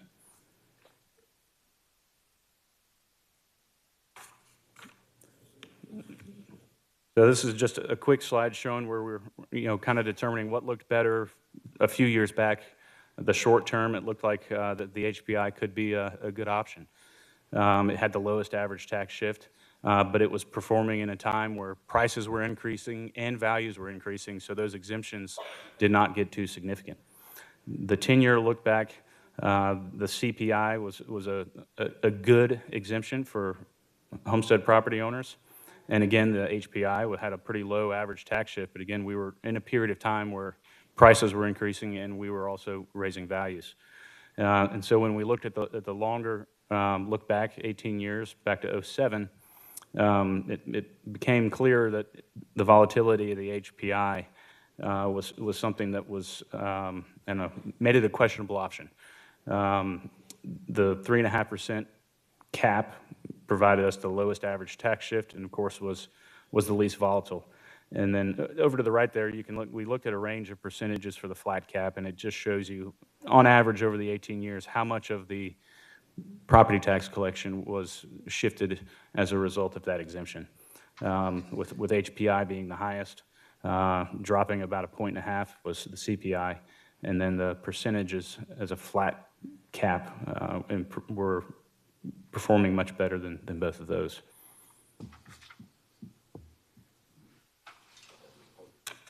All right, big disclaimer. This is a conceptual comparison. So if you're looking at this and doing math and saying, this is how much I'll save, or this is how much will be shifted, this is not based on our budget, our mill rates. It's just showing conceptually what does it look like from one property that has a homestead compared to one that doesn't have a homestead in a vacuum. And so we have a homestead that's worth 200, a homestead that's worth 300, and then a non-homesteaded property. Without the cap, from year to year, if there's a 15% market increase overall. So this may be a little extreme to show the differences, but again, it's just a hypothetical to show how do properties react with these type of caps. And so if we have two homesteaded properties and a non-homesteaded property, and the property values go up 15%, of course, we're going to roll back a rate and calculate what the estimated tax would be. So from year to year, their tax bills wouldn't change. So you've got a $4,000 for the $200,000 property, $6,000 and $10,000 down there for the non-homestead. With a CPI cap in place, capping that growth at 2.5%, you'd see a slight decline for the CPI for the homestead and the non-homestead, and an increase for the $500,000 one. The 3.5% cap, a slightly less savings, but it's also slightly less shift to the non-homesteaded property owner. And so that kind of shows what we were trying to come up with is we kind of know what the CPIs are going to do. We don't know what it's going to do in the future, but we can look at its history. And we want to be able to still provide that homeowner savings, but not shift as much of the tax as a result of the specific cap. I know we're going to get into some technical stuff regarding how to move forward, but that's the administrator's job. But if there's any questions specifically about the caps and what we looked at, feel free to ask me while I'm standing, or we can. All right. Well, thank you for that. That was a lot to drink from. That was a giant fire hose. And I'm not really sure, at least talking with a few up here, I mean, I'm not sure if we could even help you make a decision at this point. With this public information session coming up on St. Patrick's Day, are you sure that's the best day to have that? Oh, no. It's probably not, but, you know, maybe some people will have celebrated and come in and. Be in a good mood. Yeah, they'll be in a good mood. But That's probably one of the only days that we actually have available so that we can, you know, bring it back to you on the 18th to get your approval, because we have a tight deadline. That's the thing with this one. Again, we said March 24th, but we have a lot of resolutions and documentation that we also have to get, provide. So one of the things, we don't necessarily have to have a public information session, but one of the things that we heard when we went out and did the House Bill 581 public hearings, most people were upset that they had no time or input into what House Bill 581 really did. So by us doing this, we just want to make sure our constituents are very well involved or informed, and they can give some respective feedback before the governing body renders a decision. all right. Before you get started, I think there are a couple questions. I know Commissioner Guilfoyle jumped in. Yep. Thank you, Mr. Chairman. Mr. Roundtree, your index changed over time. You just went with the flat line, used HPI, CPI. We as a government body under our pension uses the Southeast Consumer Price Index. How come we didn't reflect that? We could put that in there as an option as well. So the CPI, if that was determined as an option, there are U.S., Southeast, Georgia, and Augusta. When I looked at the Southeast and the United States, it was extremely similar. The differences between them were pretty small. All right. But that's not off the table as an option. So if CPI is utilized, the specific rate would have to be determined. Right. As far as the flossed, whatever we do, we know we're going to have to apply for the flossed in order to balance everything out, correct? Put that on there. So I guess the concept of the floating homesteads is they're revenue neutral. Yes, sir. So there won't be a specific balance to revenue that's required, but there will be some potential upward increases in the millage rate during that rollback calculation. And I believe that was the intent for FLOST from the legislators, is you could look at that as an option if you wanted to lower your overall mill rate. Yeah, I believe that's, will probably be the goal and the direction that we would want to take, because the whole thing is to copy House Bill 581 in the direction we go in is to basically copy it without the state being in control indefinitely. We didn't want all our eggs in one basket, or wording from the finance director. But I want to make sure that we still can proceed forward with that. Yeah, my understanding, all the options that we reviewed, these three should still qualify for pursuing that. Thank you. Thank you, Scott. Thank you for taking time to put this package together. And I know you didn't do it alone. You had your intern finance as well as your administrator. Thank you. All right, Commissioner Lewis. Thank you. Thank you, Mr. Chairman. Just Administrator or Scott, I just have a comment. Maybe one of you might be able to respond to it. You know, it's amazing that we will have an opportunity to have this floss. It has to be a referendum. I guess that's why timing of the fact is important here. It's amazing. It would probably help us to offset some shortfall that we'll probably have within our county digest based on us opting out on 581. So this gives an opportunity for everybody to participate in whatever shortfalls that we may have. And it's just amazing to me that it'll take six people to move this thing forward, the 581 opting out. But we're going to look for all of our constituents to help bail us out with the floss. You know, it's just amazing to me.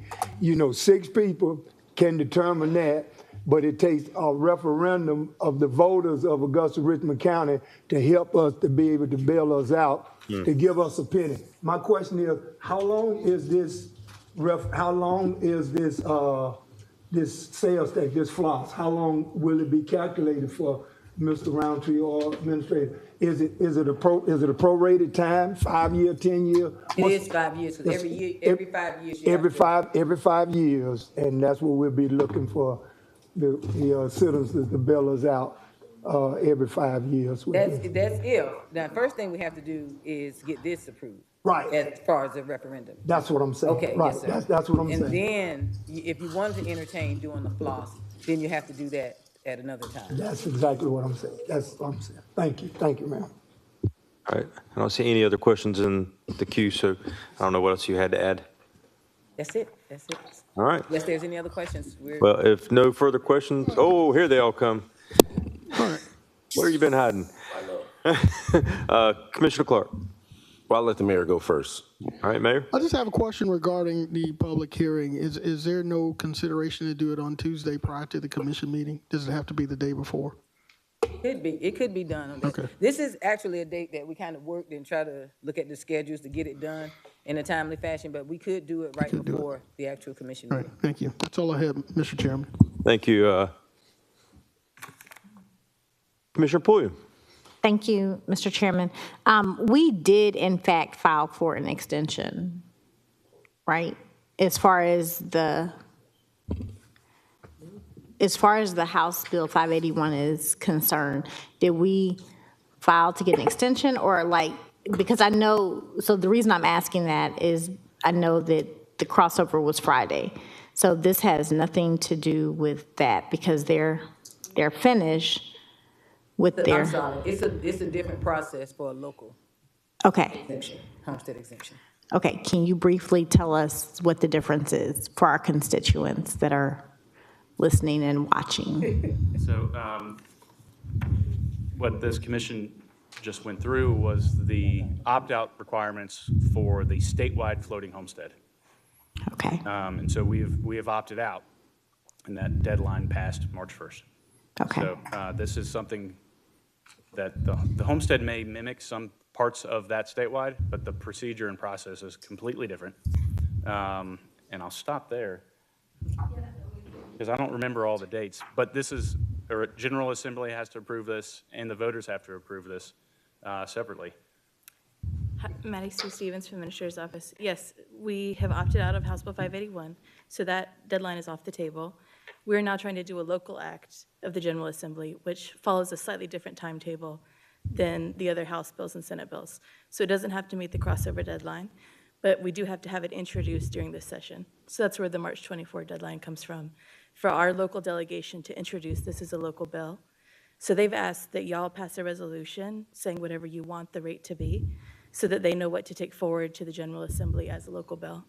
And then if they do that successfully and the General Assembly approves it, it would come back to our voters locally to approve it as a referendum. That's why we have to do that process, because it's a local bill. Okay, so the likelihood of the passage of the referendum is high? From our community? Yes. Well, not just from our community, but if our community votes yes and we present it, it's going to automatically get approved? Yes, so there's two layers of approval. The General Assembly has to approve it first as a local bill. We do think that there's a good chance that they would approve something, because they already approved House Bill 581. So if we're doing something similarly locally, we are hopeful that they would approve it for us. And then if they do that, then it's the voters of Richmond County to approve whether they want this or not. And so that referendum would be in November. Okay. Thank you. Does that make sense? It does. That's what I needed. I wanted to know the likelihood of General Assembly actually saying, yes, this is good. You said the likelihood of it is high, but they could in fact say no. If they say no, then what happens? We could try again in a future year. That our local delegation could introduce legislation, to impose something on us without your consent, or, that's been a part of the conversation all along. We were talking about opting out. But we are hopeful that if y'all take something forward to them, to your peers at the General Assembly and ask them to introduce the legislation, that they would do that, and then that the General Assembly overall would approve it. But we know that this is a topic of interest for the General Assembly in general, so we are hopeful that they would be supportive of us doing a local exemption. Okay, and so we've already done that homework. We know who we want, we've already rallied up our supporters in the General Assembly. Our lobbyist at the General Assembly has been in conversation with members of our delegation, and she would be carrying the water to help us get that done, hopefully.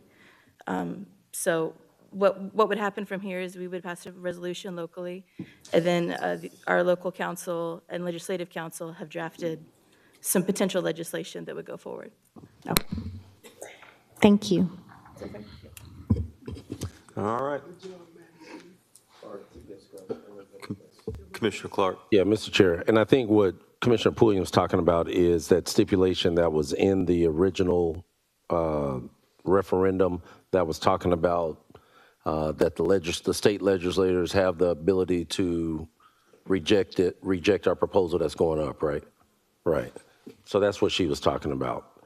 The original referendum had a statement in there that spoke to that, basically. Thank you. All righty. With no other questions, we'll receive this as information with no objections. No objections. And back to number 4, Ms. Bonner. Number 4, discussion about NGOs on a plan forward. I believe we have a few folks in the audience that want to speak towards this. Mayor Pro Tem Guilfoyle brought this I'll forward. stand down till I hear from them if you like. Well, I mean, if you want to tee it up before they speak. Do you want to tee it up about what you wanted to talk about here? I'm not sure why my name's on it. I said I'm not sure why my name's on it. It was on the same email. That was the only reason why. But my apologies to those in the audience. I removed this by accident, so please accept my apology. So if anybody here want to speak on NGOs, I don't know who's here to speak, but Russ Gamble was with the Canal Authority. I spoke with him, but he's not a nonprofit. He's actually part of a state entity. So I understand that. The reason why I brought this up, 2 years ago when we got on the commission, the previous administrator had spent ARP money and got us in a bind where 2 years ago we were $10 million in arrear. And as of this year, administrator, I think, where are we at? 7.5 mil? Sorry, it was a little over 8 million. $8 million in arrear. Yes. And we had the request from the Sheriff's Department, we had the request from the Marshal's Department, but we couldn't fund them because naturally we have yet to find the money. We just had the Mosquito control Dr. Donahue come up, request the money. So we actually have, what, $7 million that we give out every year to NGOs? Yes, sir. We give out roughly around 7.5. All right, and out of that $7.5 million, we obligated by contract for part of that. Is that correct? Yes, sir. We're in agreement, I think it's roughly around 3.3 million. That's by contract. Okay. I would like to try to figure a way on these. I don't know how my colleagues feel, but we're going to have to start doing something. If not, we're going to have to, I know that there was a discussion last year. There was discussion this year from the raising the people's taxes, property taxes, raising the people's trash service. We have to look from within on how we could better our government to make it more efficient, no different than what Ms. Walker just presented to us when it comes to each department and how the response times and et cetera, to where we can actually hold people accountable. And the taxpayers are holding us accountable. I would like to try to move forward on a plan to where we could actually, let's say if we cut 5% every year, it'll take us 20 years to get it down to nothing. If we do 10%, naturally it's going to be 10 years. Madam Administrator, I'd like to move forward with this 4.2 mil, is to figure out a way. It's no different than my company in 2008, as well as anybody else that had a company that when the market crashed, we had to adapt, adjust, and modify our ways of doing business. And anybody who survived and still continuing the business, they did something to diversify to succeed. And that's the same thing I believe we're going to have to do as well. I know that we're going to have to get stringent on these expenditures. And how would you move forward on this if it was you, Madam Administrator? Ooh, that's a loaded question, No, Commissioner. ma'am. I'm sorry. You don't have to answer. I would continue if you would like me to. Okay. She's going to hit that button. Right. All right. Right. Madam Administrator, you know, if we did it at 7.5 years, if we cut 15%, but not starting forward for 2026, if we go ahead and let the NGOs be aware that, hey, moving forward, we're going to start doing some cuts in order to succeed or stay alive, shall I say. Is that a feasible plan? Yes, sir, that is something that we could present. If that's what the governing body wants to do in that regard, we can provide some notification. Now, we have done some different processes with the actual NGOs because now they've always signed agreements, but we made sure that the respective agreements has some performance metrics associated with it, as well as what do they benefit the community, what they're doing. So now it's a little more stringent in the respect that they have to demonstrate that their value to the community. And we've not found any of them that had any problems in providing that information. Okay, but if we move forward on cutting 15%, I know when we did Splosh 7, we had some NGOs on that package, and it failed. People spoke loud and clear.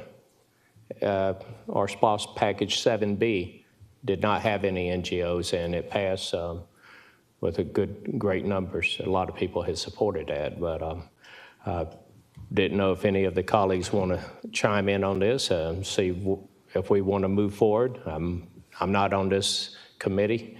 But I would like to move forward on start letting the NGOs be aware that we're going to start a process starting next year by reducing their exposure by 15% as the years continue. And they're going to have to find grant money and find other means of securing that. All right, thank you, sir. Any other questions in regards to this? Ms. Bonner, are you in the queue? I need to be. I know, I'm just If messing you with you. need me to, I can. Commissioner Clark, then the mayor. All right. Hey, Mr. Chair. I think this is one, we definitely need to have conversation about. I don't like kicking cans down the road, and I definitely don't like just having a committee just to have one. But I think this is one we need to definitely consider. But we need to consider, all the factors that go with it. I think at this point, we've kind of committed ourselves in a way that that probably as far exceeded expectations. So I think this is something we need to really take serious. Okay. Thank you. I'd actually like to see a workshop just where we could not only take a look at NGOs, but also, closing some of the parks like we've discussed and some of the other cost-saving things that we have all discussed as a body, just kind of put it all in one workshop. And that way, as we're planning for the future, we can have that robust conversation that I think that we all really need to have. Commissioner Scott. Yes, sir. Thank you. And I believe Commissioner Clark said what I was going to say. Maybe we need to look at this in a study and make sure, we are saying cut, whatever your number was, but we need to look at the evaluation component, because since I've been sitting up here going in my 5th year, I don't think we had seen an evaluation component of money that we give, the grants that we give out to anyone. So I think it's a good idea that we could move forward, not kick it down the road, but have something in place and make sure if we put something in place, we can, it's something that would benefit everybody involved and not take away from the community, and maybe even see how we can assist them in doing something differently. Yes, thank you. And I'd like to task the administrator, Ms. Bonner, I can't make this motion, but I'm going to throw it out there, to schedule a workshop in regards to cost-saving efforts that we can start looking at, to include NGOs and assets that the city could sell, as well as other areas that we could really become more efficient. Anybody want to make that a motion? So move. Second. All right, thank you. Have a motion and a second. Voting, Ms. Bonner.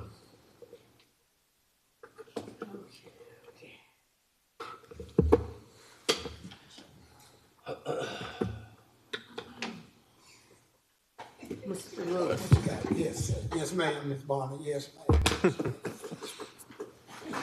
I'm trying. You got it. Appreciate it. Yes, ma'am. It's unanimous. All right.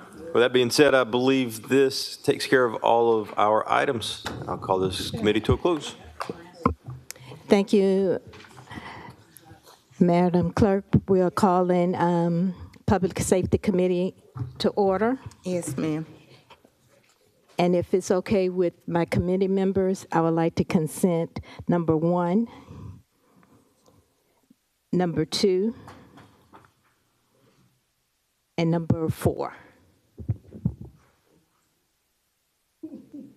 Okay. Without objection. Oh, Second. without objection? Okay. All right, no objections to that. All right. Madam Chair, Yes, sir. I do have an objection. Since the sheriff's office has been here all day long, you want to see if they want to have anything that they want to? They got the money. All right.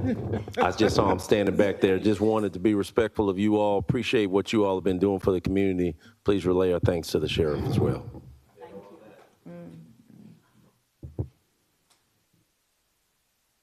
Thank you. Where you headed, Madam Chair? Top to bottom, Ms. Bonner.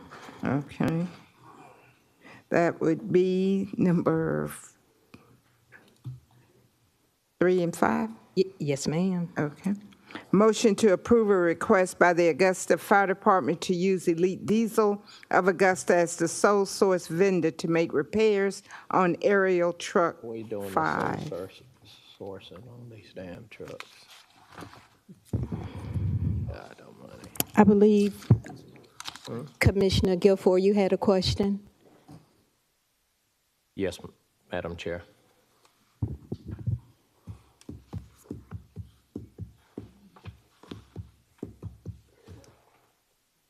Mason's still here. Chief is not here today. We have, Mr. Lively. yep, Yes, ma'am. go ahead. Thank you, Madam Chair. Mr. Lively, as far as the sole sourcing to use Elite Diesel of Augusta, how come this is not being worked on with in-house? Because when Chief James was here, he was supposed to save all these hundreds of thousands of dollars, but I realized when he implemented that, it was all new trucks, so everything was under warranty. Right. I hear a lot of concerns about the vehicles that's being maintained now is not being properly maintained. You got trucks out there, the compressor's not working, and brakes are issues with brakes. Are you aware of any of this, or is this the best kept secret? No, it's not best kept secret. Our shop is doing everything they can to keep us on track. One of the issues is the trucks are just getting older. So the maintenance on them every day is what's keeping the shop pushing. So when you have to rebuild a whole engine, it takes away from that maintenance that we really need to do. Not to throw salt, but we have totaled out 3 trucks in the past year and a half, right? That's a problem. That is a problem, and hopefully that y'all put something in motion to do a better job at training. Well, we have implemented a few different things. We've implemented some driving courses. We've also have started holding people a little bit more accountable. Okay. I think that'll do a long ways into keeping that going. Okay. Keep solving that problem. I'm sorry. Madam Chair, can I ask the administrator a question? Yes, sir. Madam Administrator, as far as we have fleet services. Fleet services used to take care of all our fire trucks right down here on Broad Street, and the former fire chief actually thought we were going to save money, but actually we have not. It's again duplication of services that we are actually paying out. Let's look at the cost effect or cost savings, what we would save by carrying the fire department maintenance shop into the fleet service and actually seeing if that's a way of saving money. Yes, sir. And I believe, Mr. Lively, I guess you know what the funding is. Our administrator would know that as well. It's what it costs us to run that shop yearly. I don't know the exact numbers, but we can get them for you pretty easy. I thank you, Madam Chair. Thank you. It's just it just shocks me that we're so sourcing these diesel repairs and astronomical numbers. It just blows my mind. But I appreciate y'all's time. Thank you. Any more questions? Okay. Can I have a motion? Motion to approve. Second. Vote, Ms. Bonner.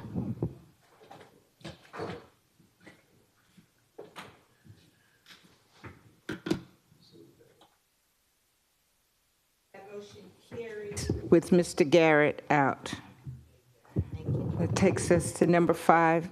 Consider a request from Chief Probate Judge Stacy Y. Johnson to add a fee to the court filing fees for each civil action filed with the court. Judge Johnson. Welcome and congratulations. Thank you. You're welcome. Go ahead, Ms. Judge Johnson. So, I'm bringing this technology fee to the commission because I need a resolution. And so the probate court's mission is to perform its constitutional duties in a fair, professional, compassionate, and fiscally responsible way.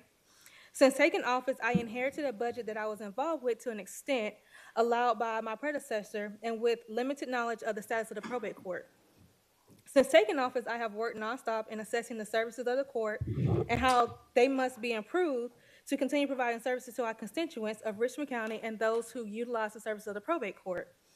During my assessment, I have found out that the court has antiquated technology and hinders the court's ability to efficiently and effectively meet its constitutional duties.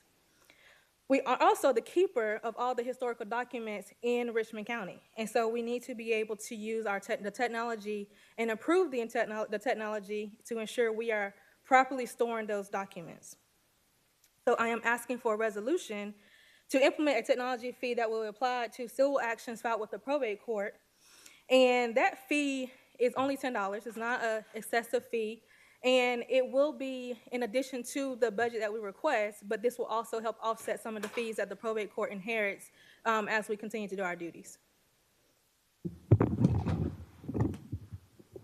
Thank you. Attorney Plunkett. Yes, ma'am. We have authority to grant her what she's asking for, and do you have any feedback on where we need to go with this? I believe what Judge Johnson is asking for is a resolution of this body to ask the local delegation to introduce a local act to the state level. And we need a resolution from this body to move that forward. If I may.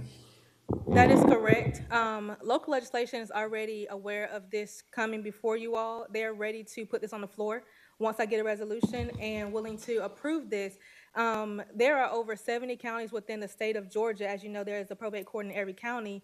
And 70 counties have already done this through local legislation because there is no actual law saying that we could have a technology fee. So we go through local legislation to get this approved. And so we therefore need this resolution in order for it to not get kicked back by the governor once the legislation approves it. Mayor Johnson?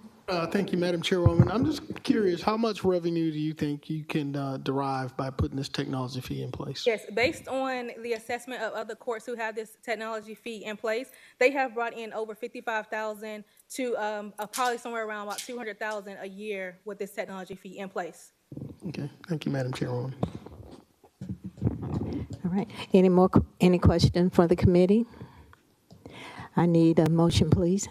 Motion to approve. Second. Commissioner Rice initiated it, and I seconded it. Ms. Bonner seconded. Madam Chairwoman, if I would, Judge Johnson, is this a resolution that you're trying to get in this session? That's correct. And because they are ending session on the 31st, I was specifically told that they need this ASAP because they do not want this to be one of their last things heard out there. So if I can get it approved and y'all do a resolution without having to go to next week, I can send it up to them and they will go ahead and put it out there. We have already done the ad for as required, and it'll be out next Thursday, well, this Thursday, and they can already put it out there once it's completed. Madam Chairwoman, that's why I asked that we make sure we speed this along to make sure we're able to meet her deadline, the judge's deadline. Thank you. Thank you. Vote, Ms. Bonner.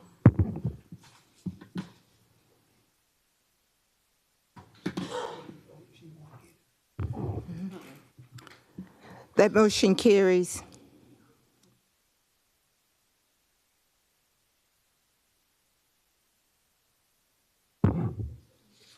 Thank you. Thank you.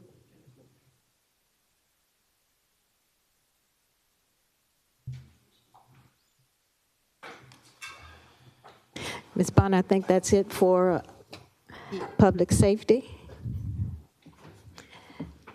It appears we lost our quorum for finance, so all these items will be forwarded to the full commission with no recommendation. The director has been sitting back there in finance all the time for 4 hours. They got a civic lesson today. A civics lesson.